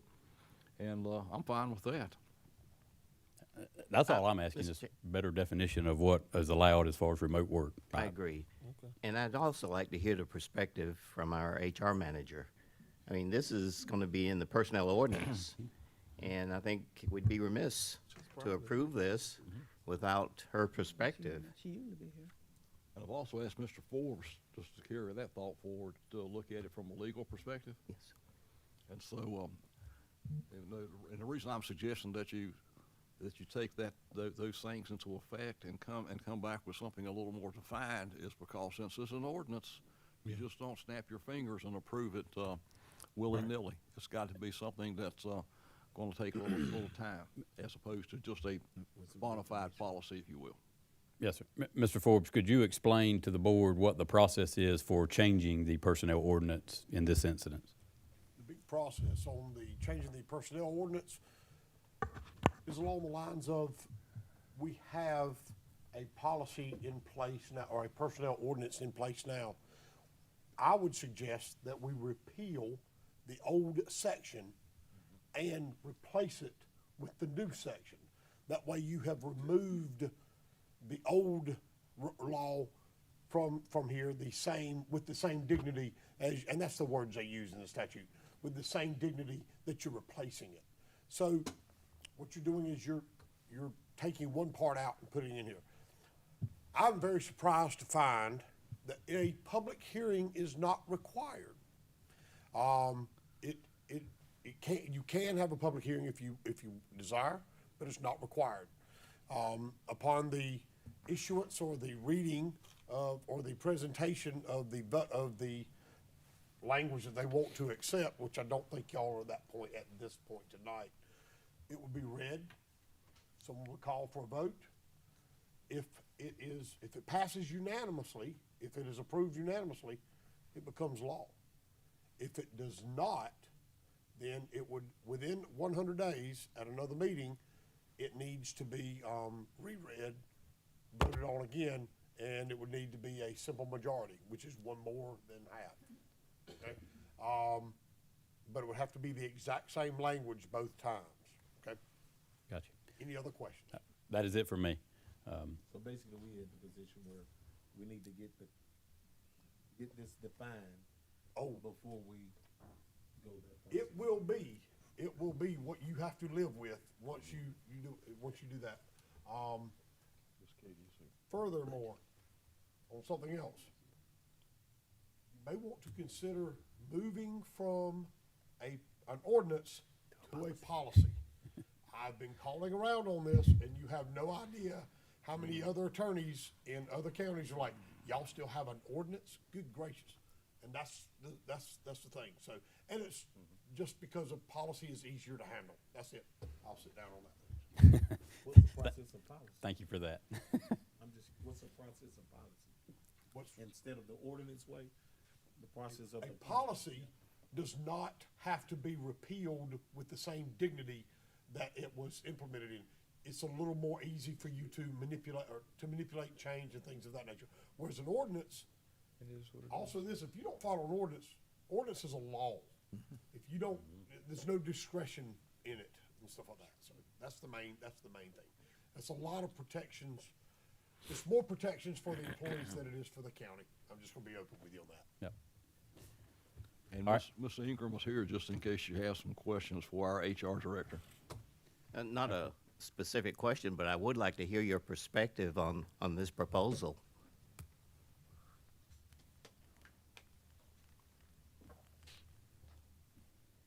evening. Good evening. I'm for the flex schedule and the remote work, to be honest with you. It helps with the work-life balance, and I like the fact that each plan does have to go before the department head and the county manager, because what will work necessary for like HR and finance wouldn't necessarily work for like EMS or the sheriff office. So it's kind of hard to do a plan for a one-size-fit-all because every department is uniquely different. So I do like the fact that it does have to, go before the department head and the county manager. And then it's based off that case-by-case basis, just making sure that, we're being straight across the board for each department, so you can decide, what works for your department. Ms. Ingram, I don't want to put you on the spot, but I would like to know, how many employees do we have that are working remotely? I can't answer that because every department is different, but the ones that I know of specifically that are working from home, probably maybe 5 to 10, but it's not on a regular basis. It's kind of to get, like Mr. Sossaman mentioned earlier, like they might have appointments, their children might have appointments, they may have things going on at home, but it's based off a set schedule. So this person might be off, say, like on a Wednesday or a Thursday, but then they'll be in the office the rest of the days. And then if they don't come in on their day that they're supposed to be in the office, then they will have to use time because they still have to meet their schedule. And we have had situations where a person, they didn't make their schedule, so then they had to use time, and if they didn't have time, then they were short paid. Have you seen any challenges with this during this trial and error period? I haven't, because I get complaints for some of everything, and the ones that did, and it wasn't really citizen complaints. The few complaints that we did have come up, it wasn't really in relation to Flex itself. It's just they couldn't get in contact with the person, and then we just resolved that. We let them know how to get in contact with that individual. So it really wasn't about the Flex schedule. They just couldn't get in contact with somebody right at that time. And in Paylocity, our payroll accounting system, is there a way of tracking remote work versus in-office? Not that I'm aware of, but I can look into that to see if there is a way. Okay, all right, thank you. Thank you for your report, and thank you for being here. Yep. Thank you for always being here. You're welcome. I'm working on payroll right now. I just heard my name called. I was like, do I need to come in? And Lynn's like, yep, come on up. Well, thank you. Any other questions very for much. Ms. Ingram? All right, thank you. Okay, again, in other words, it's the board's pleasure, but my recommendation is to bring us back something with more defined, definitive parameters for remote work. All right, thank you. Thank you, sir. Thank y'all.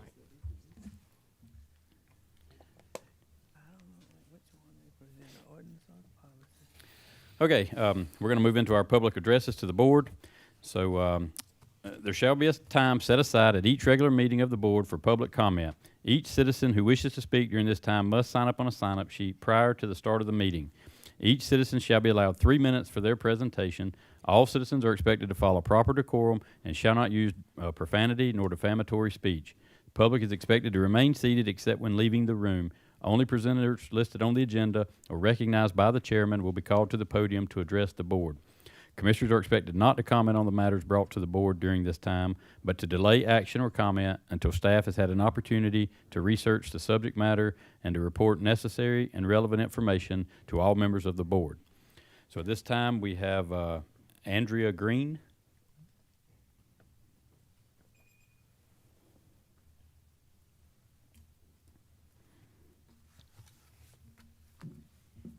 Thank you for having me. Yes, I'm ma'am. Andrea Green from Lysville. My topic is immigration. I am well aware that immigration management is essential for every nation. Inhumane treatment of people, however, is never acceptable. My concern is immigration enforcement in our country, specifically the intentional cruelty and brutality with which people of color are being treated.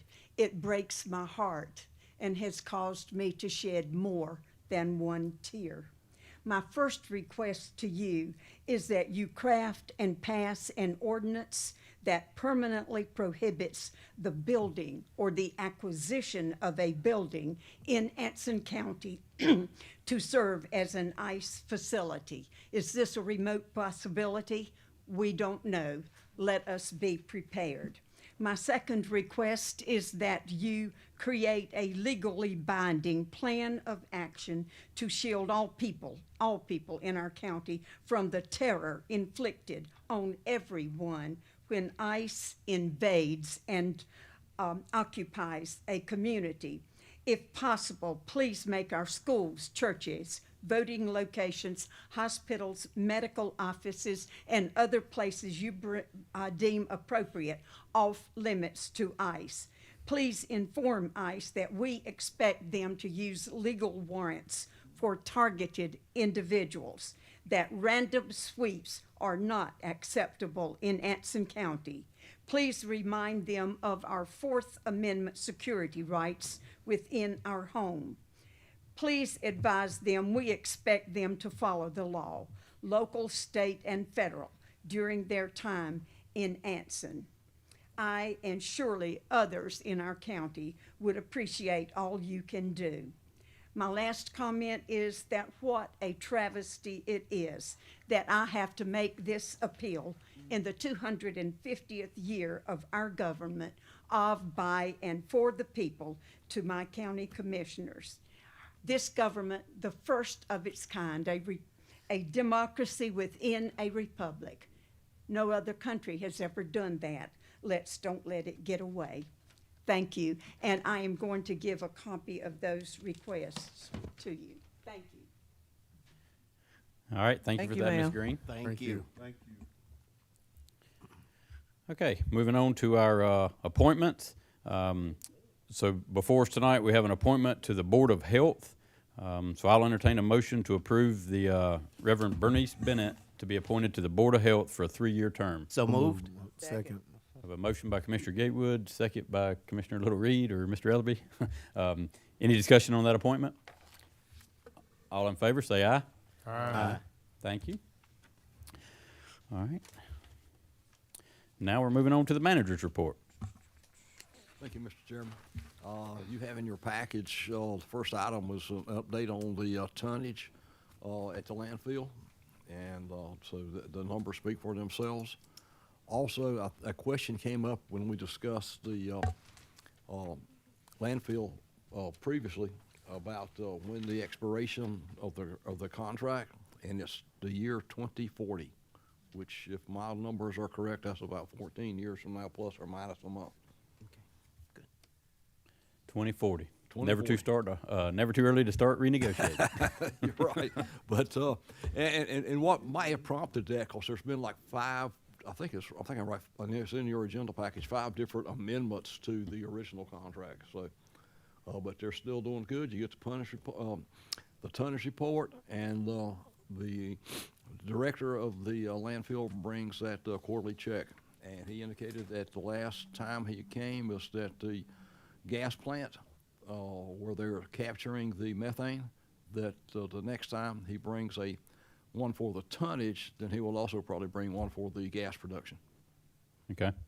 One thing to note in the contract is that they are permitted or contracted to, they can take up to 6,000 tons per day. Yes, sir. But in the tonnage report, we see that they're roughly 45 to 50% of that daily.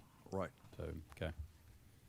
And I think people probably are conserving a little more right now. And of course, there's other factors involved in it, like the economy, obviously.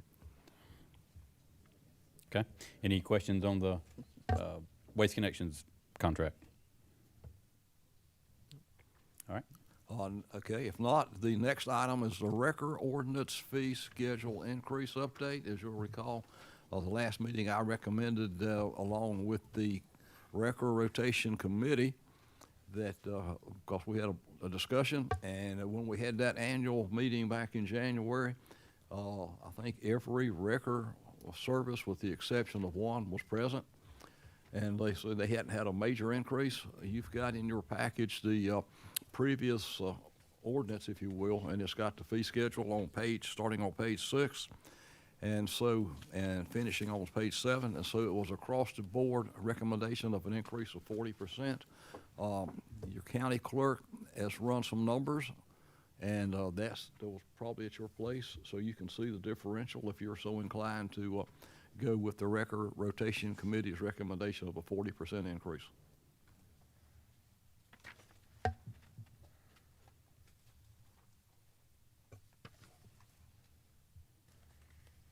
believe for the record, this is the item that Commissioner Mills has to Yes, recuse himself. abstain. So just for basic comparison, a standard tow on a Class A record currently is at $214. The proposed new fee was $299. Correct. Well, $299.60 to be exact. Right. So- And I've seen the insurance payments that and the numbers are in the details to a degree, but there's also other numbers that aren't in here, and those are the ones where the record company goes to make a call and gets there, and for some reason the person has left, and so they run for nothing. Yep. And of course, they also have to pay insurance, and they have to abide by this ordinance to make sure they maintain and upkeep all the equipment they have. They just can't do it willy-nilly.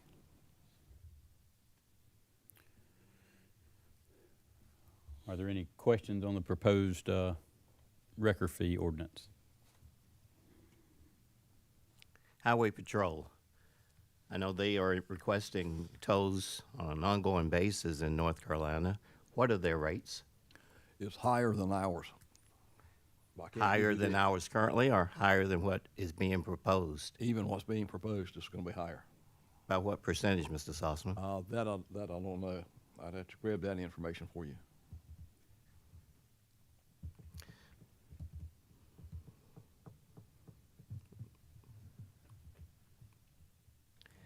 The reason I asked the question, maybe what we're proposing is too low. And I'd really like to see what Highway Patrol is paying. Okay. And again, just to clarify, this record, in other words, if a citizen is in a wreck, they have the right, and it clearly spells out in here, that they can contact their preferred choice of wrecker. Yes, sir. Paid on their own, no county contract comes into play. That's right. It's only if they choose not to contact their own wrecker or they're unable to contact their own wrecker, this is the county's way of removing that hazard from the roadway and opening the public highway back up. Right, and this 40% was decided on by the committee, and it was, like I say, we always, when we have that annual meeting, we request that the wrecker towing companies have a representative there. And if I'm not mistaken, all were there with the exception of one. And they all agreed on the 40%. Okay, so we can take Mr. Gatewood's recommendation to research the highway patrol's rates, or? I'd really like to see it, and certainly we can review it at our next meeting. Okay. We'll bring that back to you. All right, thank you.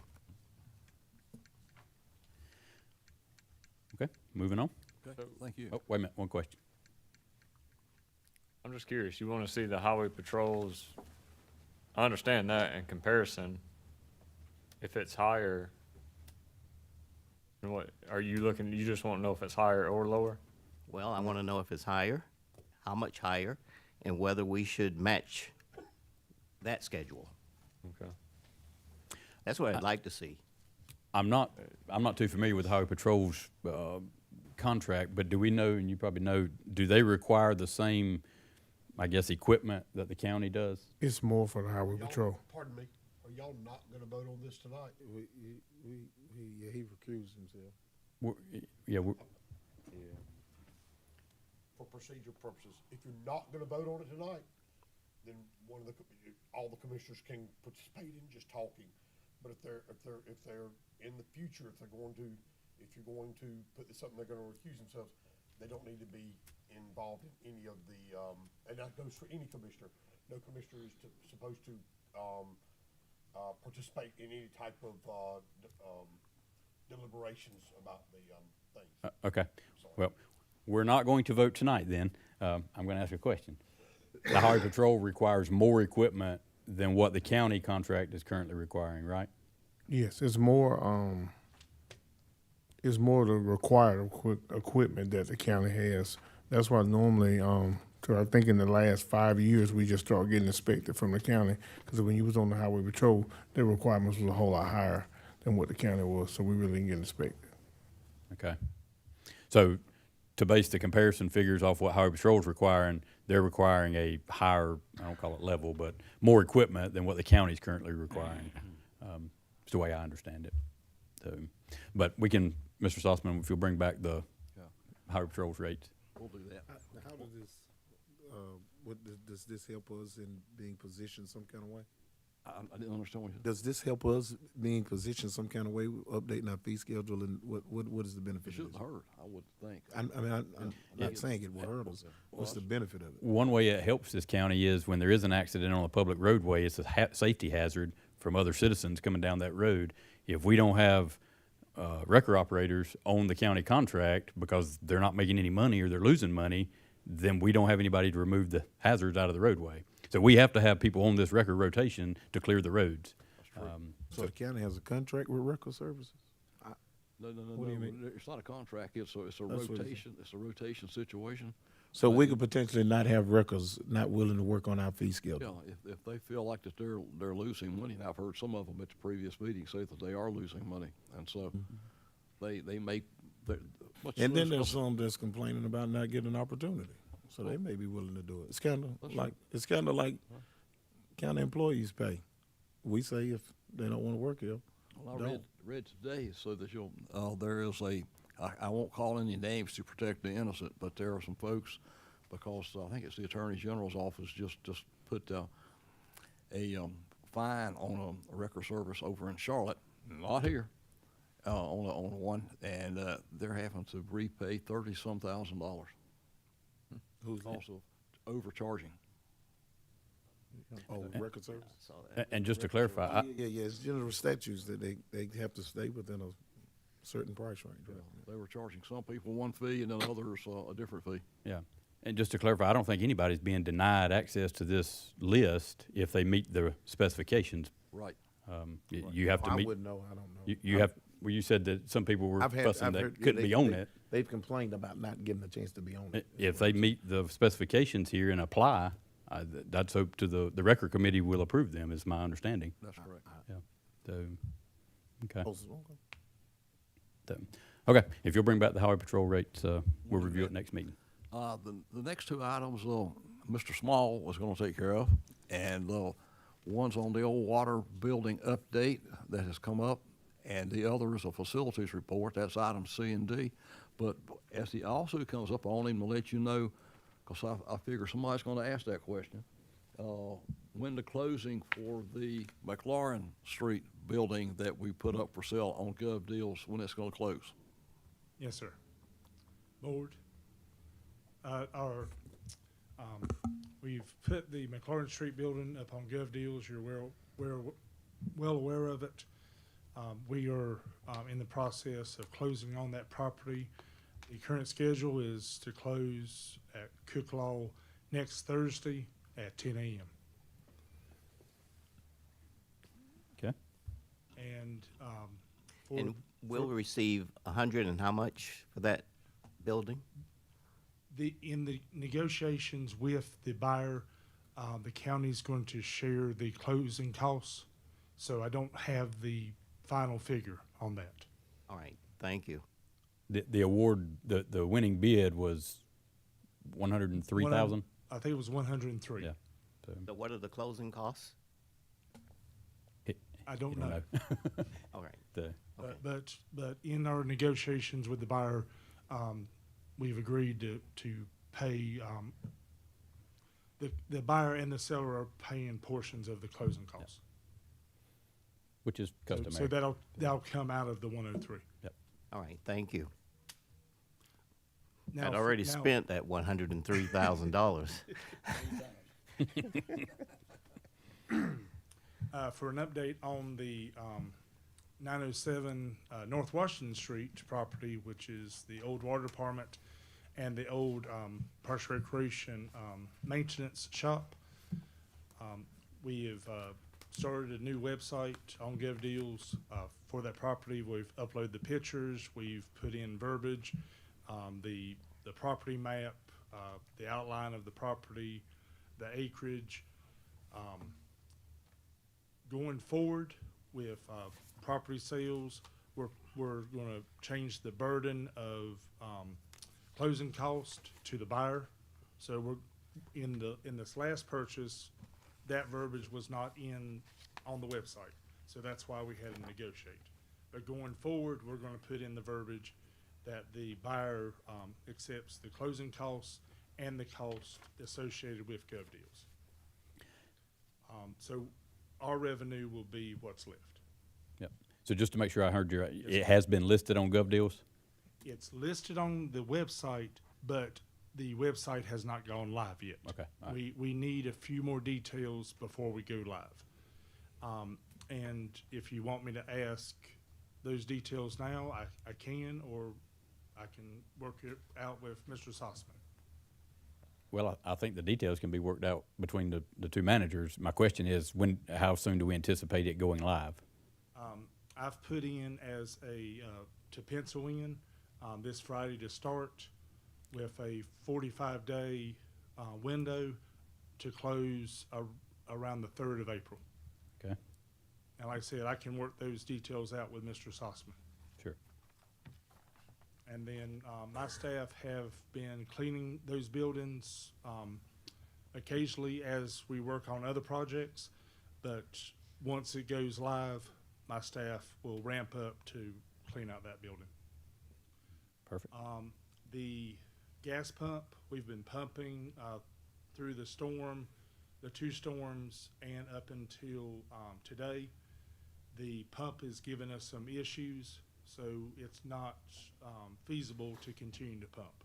So I've reached out to our gas contractor, and he's working up a proposal to drain the tank, so Okay. we can move forward with selling the property.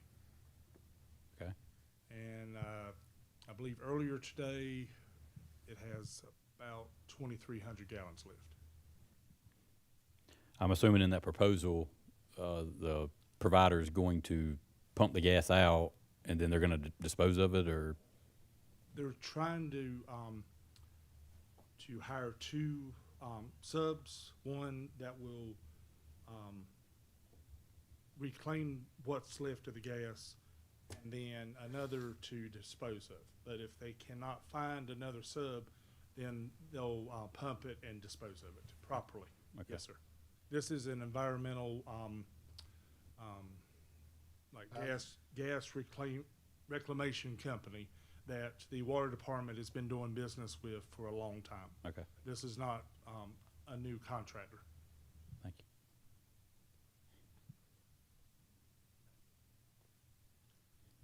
So like I said, if the pleasure of the board, I'll work out with Mr. Sussman the finer details of the website, and then if he's in agreement, we'll go live this Friday. Absolutely. And this will be the same process as we went before for the McLaurin Street building, where they go through the bid process, and at the end, the highest bidder wins, but we have the option to accept or not. Perfect. Okay. Is that the only property that we are currently listing or Yes, going sir. to list? Yes, sir. Okay. There was discussion earlier about possibly the old hospital. I believe Nick is working on some details because it's a very large property. There's like a parking lot across Ash Street. Mm-hmm. There's a large parking lot on the Board of Elections side of Ash Street. There's the Board of Elections itself and the overflow parking that they're using now for the current early voting. So those sections would have to be divided off before we move forward with the sale. Gotcha. Okay. But in the meantime, I'll work with Jesse Howard with GovDeals to go ahead and build the website, put in the same verbiage that we have for the water department to be ready when that process is finished. We can go ahead and put it up for sale. If that's the pleasure of the board. I believe that is still the pleasure of this board. Yes, sir. So, thank you. Now for facilities report. All right. In recent projects throughout the county, because of our budget constraints, we were not able to do a lot of projects this fiscal year. But there were some projects that were left over from last budget year that we were able to finish this budget year. And with those projects being funded and lessons learned from those projects, myself and my department, we're going to try to make some operational changes on how we operate moving forward. I know Nick has a building inspector that's, I think, has finished their level 2 certification, and they're in the process of hiring another inspector. And I don't want to speak for Nick. I'm just saying that what I'm proposing as a first step in these new operational changes is for the facilities department to work closely with the building inspections department. So it would help us with writing our SOWs, our scope of work, and help us with the bid process. We're not throwing all of our weight onto Nick's department. I'm just saying going forward, we need to work more as a team. So one big item that I want to address first, other than teamwork with the departments, like Nick's department, is communication. And we try to communicate with the departments in multiple different ways. We have the Remind app, email, we have the service ticket system. So we try to communicate in different ways. I'm available for phone calls. I'm available for text messages to all the county departments. We respond better through the ticket system because that way we can document what was requested,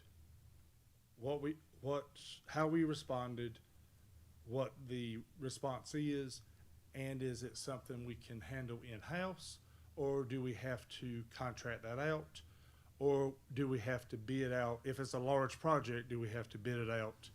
Do we have to get 3 bids? The process, the ticket system is the best way to handle those issues and those requests.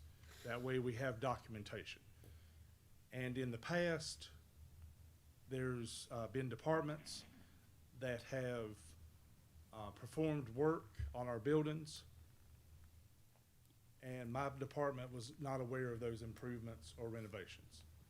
And for communication issues, going forward, one thing that I would like to propose, and I brought it up at the last department head meeting, that departments, anytime they receive a grant or they receive funding, or even their funding in their department, if they want to make a modification, a renovation, a repair themselves and not go through my department, they need to make a detailed request for my approval.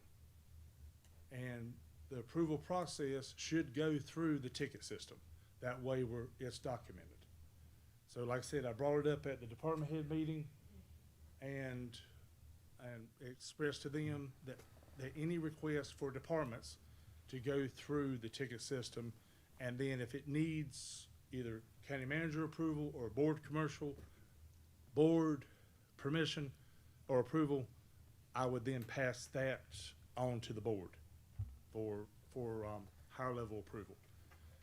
But that also applies to our nonprofits that we contract with, such as the animal shelter and the farmers market, and any other nonprofits that we have in the future.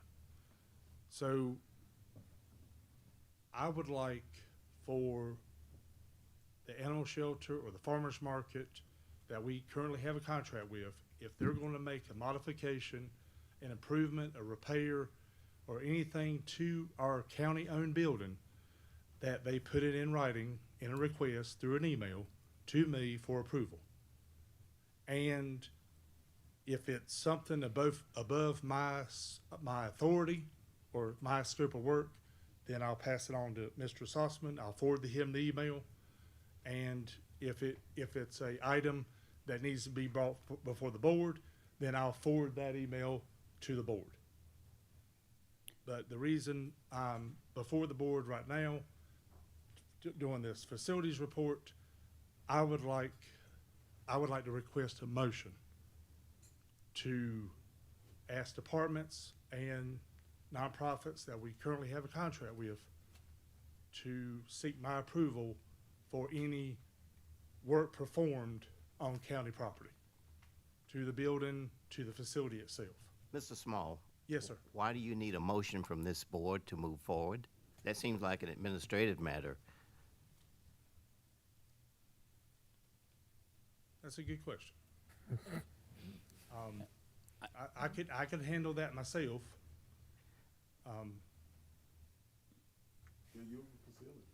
Yes, sir. Yes, sir. Well, I think it would come, technically, I guess it would come from the manager to all department heads must report to him any improvements. I guess my question is, you said that you want to request for any maintenance or improvements that falls under your scope. If not, it would go before Mr. Sossman. Yes, sir. What would be your scope? What is that level, threshold?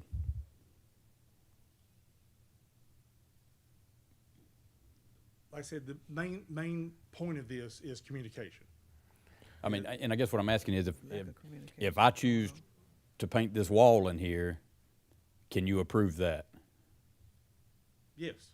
If I choose to build a wall in here, can you approve that? Yes.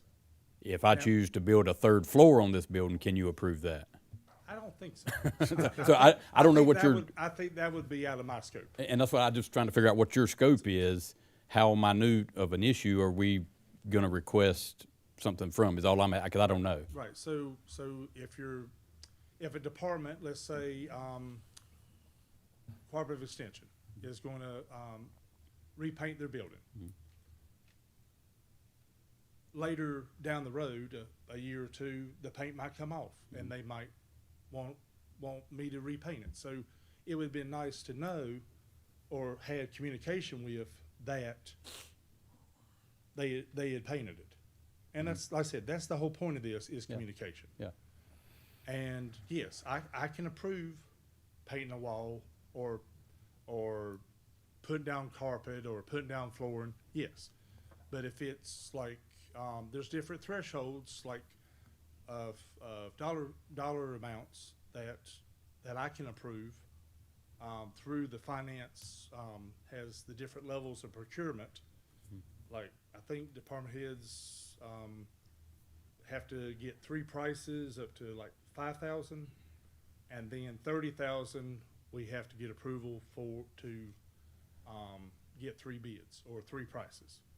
And usually, if I'm going to put something out for bid, I get approval from Mr. Sossman. And then Mr. Sossman has a purview of like $149,999. And then anything over that would be the board. So that's why I'm saying that simple items, I just need communication. I just need to be able to have a record that this is being done. So after I'm gone, the next person that does facilities knows what happened. And I guess, Mr. Small, you're trying to say that the incident that happened that cost us double money, if you'd have known that a certain paint was on the wall, we wouldn't have put another different type of paint on it that made us pay double. Yes, sir. That is. I see where he's going with it. That's what I'm going with. Yes, but if we were communicated with before we started painting, then we might not have done that. That's what I'm saying. Well, who got the painter? I know it's an ongoing issue. No, he didn't do it. What? He didn't do it. I didn't say he did it. I just asked who got the painter. I don't think they want to call the entity out. Mr. Woodward, yes. I was trying to call nobody out. I was just trying to see what was going on. I understand that part. Since basically what he's concerned about is a communications issue, I'm just thinking that and this is kind of going to be a twofold thing, but I think most of it could be handled, like just say in the next department head meeting, is that the county manager put that out there. This is required. You know, any. I can handle that. And then the other piece of it is with and I'll just have to put it out there, like the situation we got with the animal shelter right now. If any facility we got that's under somebody other than the county as far as, you know, running it, Right. Like a contract. that it be communicated to them that they have to do that before anything is done. We need, the county manager needs to be made aware of it. And as well as Mr. Small, then that way it can be reviewed, evaluated, and they can be told whether or not that's something that they can do, but not just to proceed on their own. That makes sense? Yes, sir. Yes, sir. Yes, sir. So just for clarity, you're not requesting them to make the repairs through your facility. You're just wanting to be made aware of the changes they are making. That is correct. Because Because like I said, in the paint situation, regardless of regardless of what happened, it had to be painted. Mhm. I mean, the state requires us to either paint or now we know FRP board, but it had to be painted regardless. So we didn't waste all the money because the floors were done, the doors were done, the wall was painted from 4 feet up. It was 4 feet down is where it won't stick. And that's because of that special type of paint that was applied somewhere around 2018, 2019. And we were not, the facilities department was not involved in that decision. And if they knew that that paint was applied and they knew it wouldn't stick, why did they allow us to do it? And like I said, I'm not trying to start something. My main goal is communication. Yes, sir. If they're going, let me give you an example. Last week, the farmers reached out to me to let me know their new schedule for the upcoming season, that we're under contract, we're responsible for mowing and maintaining the farmers market. And they said that they are planning to reach out to Tractor Supply to get some gates, cattle gates donated to put in front of the 2 driveways. And I said, put that in a request through an email for communication. So if I need Mr. Sossman's permission, I can forward that email to him. Or if that's something under my purview, I can make that decision, but we have a document, it's documented, we have a record. So years from now, when I move on, the next person has those documents they can look back at. Now, I know you have to actually look at the documents, I get that, but at least there's some type of knowledge base or database that we can go back to, so we, in the future, moving forward, we don't repeat these mistakes. Yes, sir. Mr. Forbes? May I suggest that he not forward stuff directly to my board, if he could send it, to keep a record. And I agree with what you want to do. Yes, sir. But if you would go through a process, either keep a record for yourself that Yes, could be accessed by the board. Yes, sir. Or one sending to the manager or something like that to where we could access it. But sending it directly to the board may involve them on some stuff that they don't need to be involved in. Yes, Not sir. that they Yes, can't sir. be involved in, but they've got other stuff they really need to handle. Of course, and I don't have a problem with, I just wanted to let's clear say, that up. let's say the farmer's market sent me an email requesting to have cattle gates donated, and the friends of the farmer's market are going to install it themselves. And I forward that to Mr. Sossman, and then Mr. Sossman can, approve or deny, and if he feels to share it with the board, then that's his purview. Yeah. My question for Mr. Forbes, with the active contracts that we have with whatever nonprofits we may enter in contracts with, do we have to revise those contracts to spell out this language? Or does Mr. Sossman have the authority? He's got the authority. I can't think of a single scenario where he would not have the authority, or that he would have to seek it from you. Is that what you're asking? If we haven't told, we're going to use farmer's market, for Yes, instance. of course. If we haven't told the farmer's market in their contract doesn't spell out that they have to ask us permission to put a gate up, do they have to ask us permission just because he tells them to? Their contract doesn't read that way, that we all signed. Or do we have to, it would be as simple as revising the contract, but it's a formality that we would have to do, I believe. I don't think that permission has to come directly from y'all if it's a piece of property. I want to make sure I'm understanding what we're talking about. I believe that the manager has the authority to authorize that improvement or change to the property, even though it's under lease to somebody else. What I'm asking is, does the contract require them to ask him for permission to change that property? I'm not sure about that, but So I don't know that he can enforce that if their contract doesn't say he can enforce that. That's what I'm asking. Since this is county property, if I may inject here, I think any county property that's occupied by a third party needs to have either my permission or the board's permission to make modifications to it. I mean, that's common sense. And I believe if you'll check that they do have limitations on what they can do to those properties, or they're supposed to. Have you seen? Maybe I'm misunderstanding what the. What are those limitations? What is the dollar figure that's going to require them to ask permissions? What I'm getting at. Can we put a $100 coat of paint on the wall? Do we have to get permission according to the contract that we all agreed to?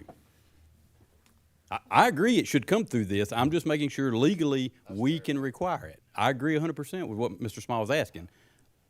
I don't want it to be challenged that we void a contract because somebody didn't report a $100 coat of paint on a wall because their contract didn't require them to. I'm not sure what substantial altering of it would mean. That's what I'm asking. That's what you're saying.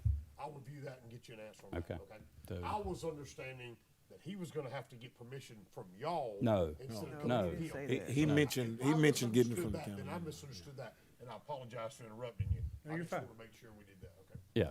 I got you now, yes. I want Okay. the clarification. Have you seen a lot of instances of this, or just a few? There's been a few over the years, but I don't know what I don't know.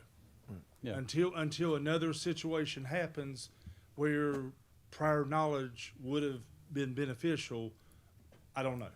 But there are instances in other departments where improvements were made without notifying the facilities department. Yeah, and I agree wholeheartedly. That's the way it should be done. I just want to make sure if we've got an outstanding contract that we're following the contract Yes, sir. language. Yes, And sir. if not, we need to revise the contract language, which I don't think is an issue. We just need to do it legally. So I agree wholeheartedly with you. And like I said, that's just one operational change that I would like to make going forward.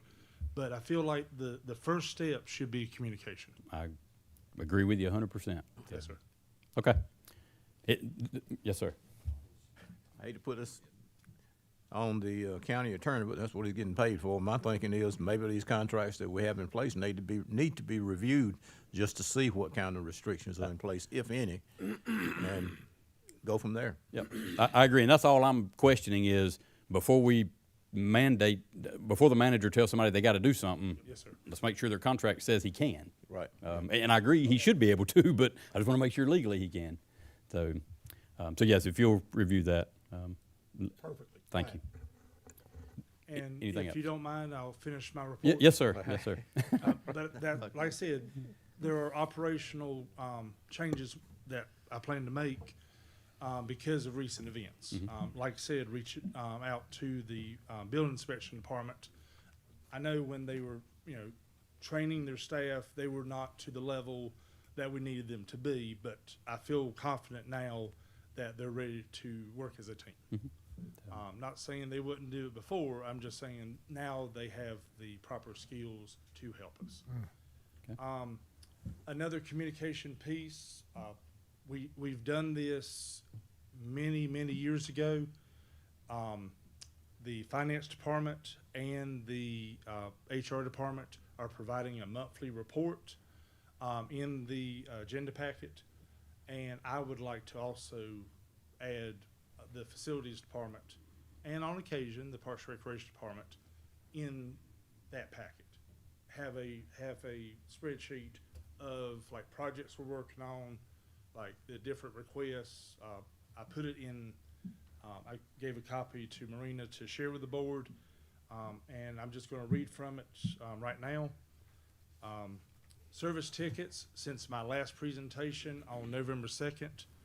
So from November 2nd till now, we've had 162 service requests from departments.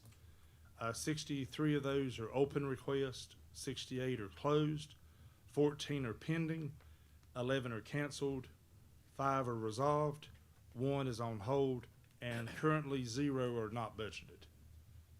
Current projects, the Government Center Wade Street leak project.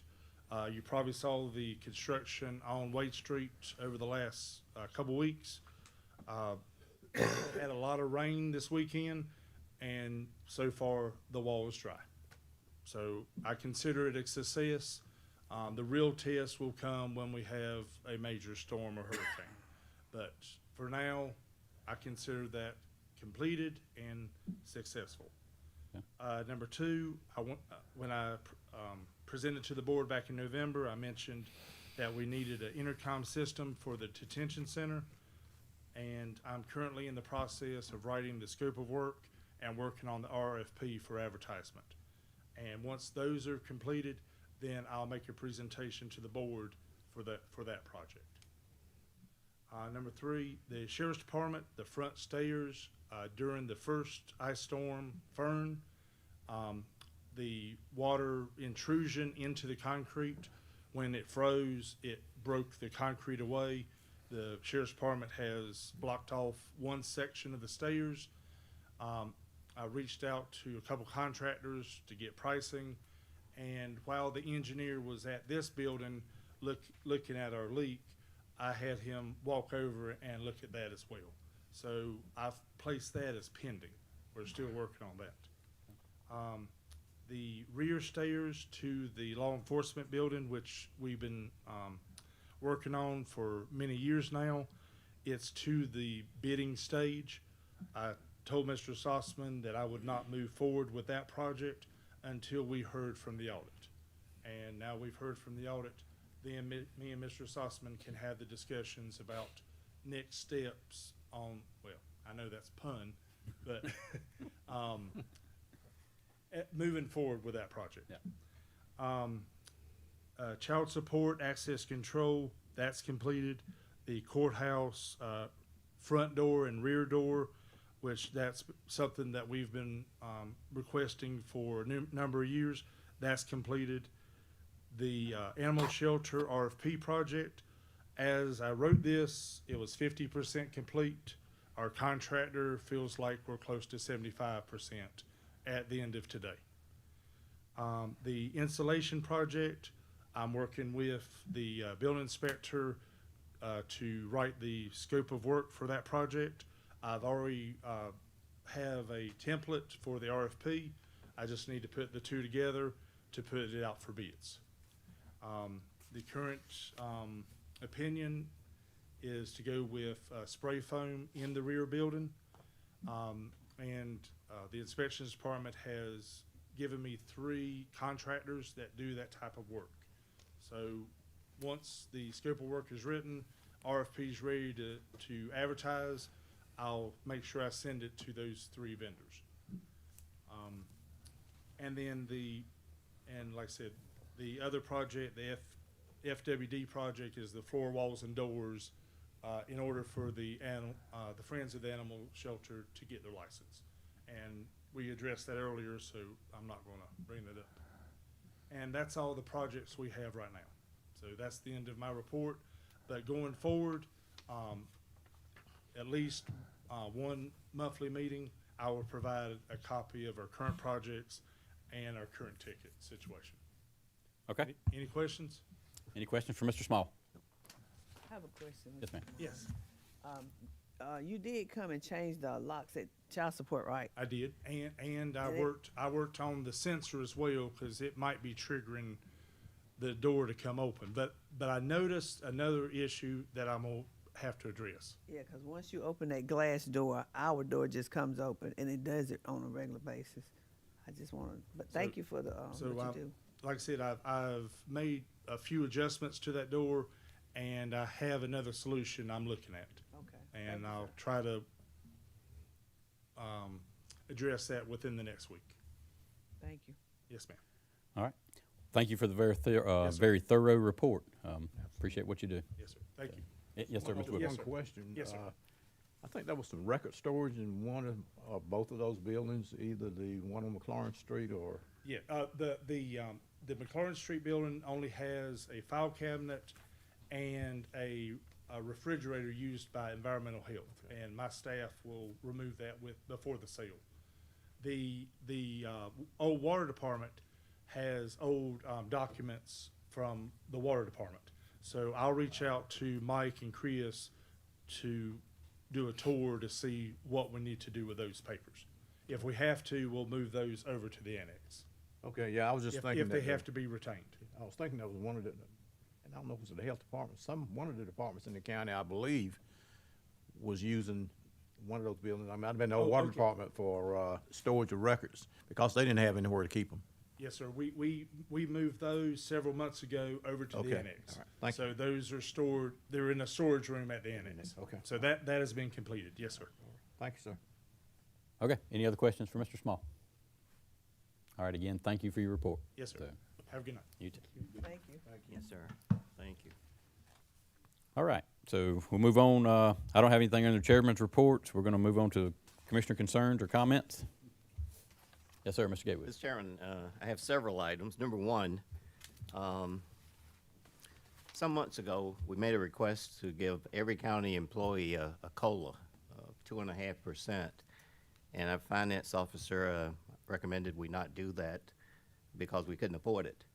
But we heard tonight from the audit report that our fund balance is okay. I was very encouraged by that. And I would like to have the finance officer, if she's here tonight, to address what we can afford to do as we look at March. I'd like to see something happen by March 1st, if at all possible. Whether it's 2%, 2.5%, or like Social Security recipients, they receive 2.7% COLA increase. Okay, I don't believe our finance director, I think she is off. She's on vacation. That's what I thought, so, Right. so. Maybe at our next meeting. We can hear from her at our next meeting. Absolutely. To March, I think it's March 3. Yeah, I think so. Okay. So, Number two, I was touched by the citizen from Liesville that presented her request, and I think we need to act on that. And at our next meeting, I'd like to have a proposal from the county manager on how we can address the ICE situation here in Anson County to protect our citizens, all citizens. I appreciate you saying that. I mentioned it to the attorney while she was talking, because she called me earlier today to see if she could come tonight. She wasn't aware of the public appearance provision that's in here, and I explained to her she could come. And but we need to look at that very carefully, because I'm not sure if we can ban any federal agencies from buying property in Anson County. But I'll depend on our trusty attorney here to help me through the legal process. It would be tough. yeah. Just so you know, it would be tough. But I'll be very frank with you, that would be a decision, cooperation with other law enforcement agencies of which we have no control. Yeah, I don't think it's in our Well, realm to tell them to cooperate or not to cooperate with them. That's up to the law enforcement agencies. well, my only request is, she made an honest plea, and I think we need to respond one way or the other, and do it sooner rather than later. I think she did a great job. We'll research it. Oh, yeah, sure she did. So, And number three, I want to acknowledge the passing of a very, very good friend of mine, the Reverend Jesse Jackson.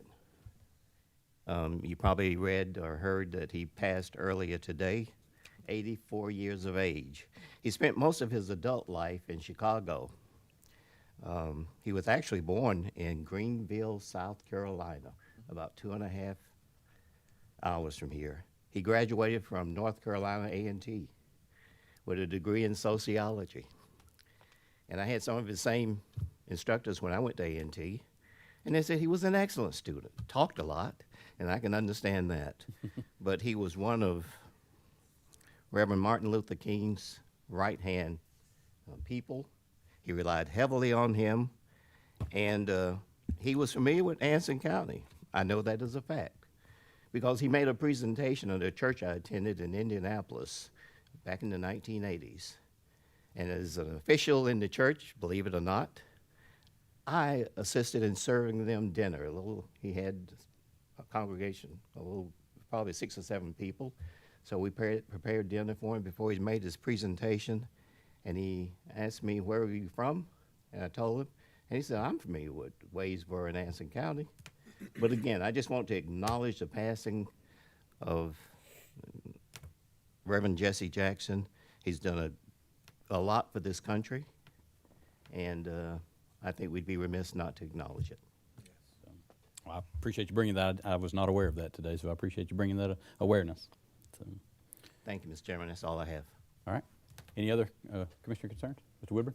Not concerns, just for informational purposes. I did attend the North Carolina Association of County Commissioners Board of Directors meeting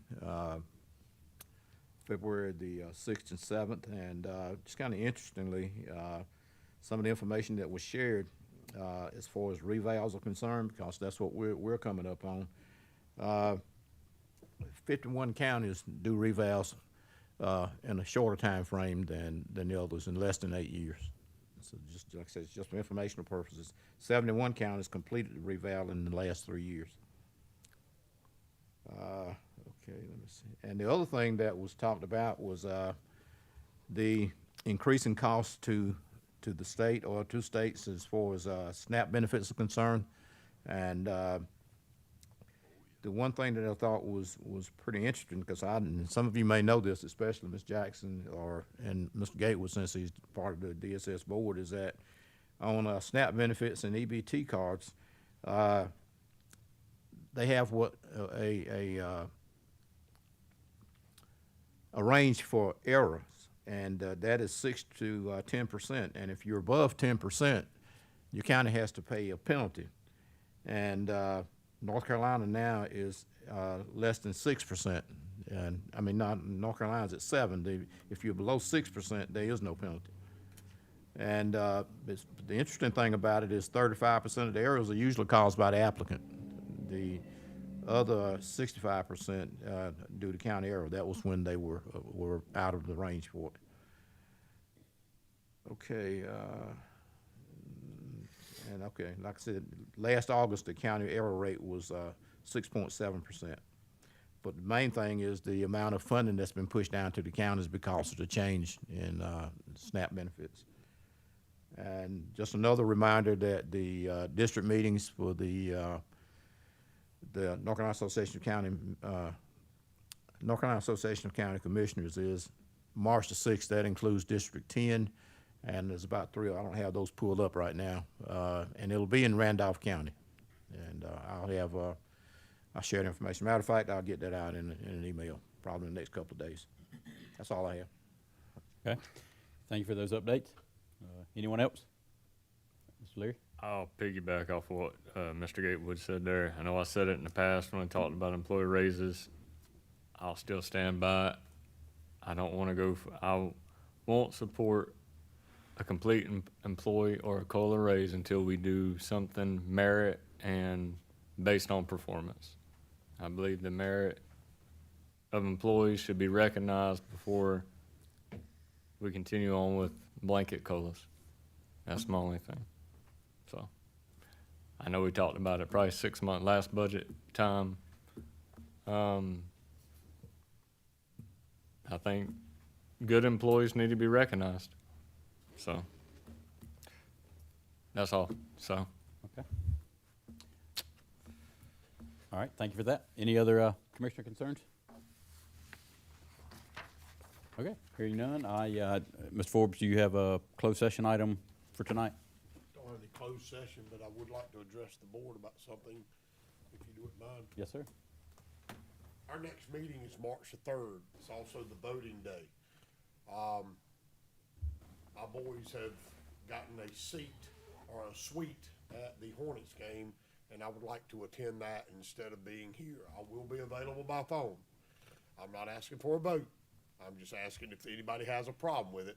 I'd like to attend that instead. And that's what I'm doing. So if you do, contact me and we'll make a decision on it, okay? Yeah, Do you have an extra ticket? I should have done it individually, but I just want to do it. Do you have an extra ticket? If you want an extra ticket, we can get you an extra ticket. Come on. I thought we changed it to Monday. It's might be in the minutes. I think that date might have been moved To the Tuesday. Yeah. I don't think we did. No, we did November. We have to look They at did. this. It'd be the best news I've heard. We'll have to look at this one to make sure. We may have, but November's the one that comes to mind for me. Okay. Either way, I would think this board would grant you permission to miss the next meeting, whether it's on a Tuesday or a Monday, whatever you need. I do appreciate the courtesy. I just want to make sure. I right. thank y'all very much. Thank you. Yes, sir. Enjoy the game. I'll do my best. I don't know who they're playing. My boys have invited me. I'm going. I mean, you know, I just want to go. That's all. All right, so if there is no need for a closed session, any other business to conduct for the county? Make a motion, we adjourn. We have a motion to adjourn by Commissioner Gatewood, second by Commissioner Little Reed. All in favor, say aye.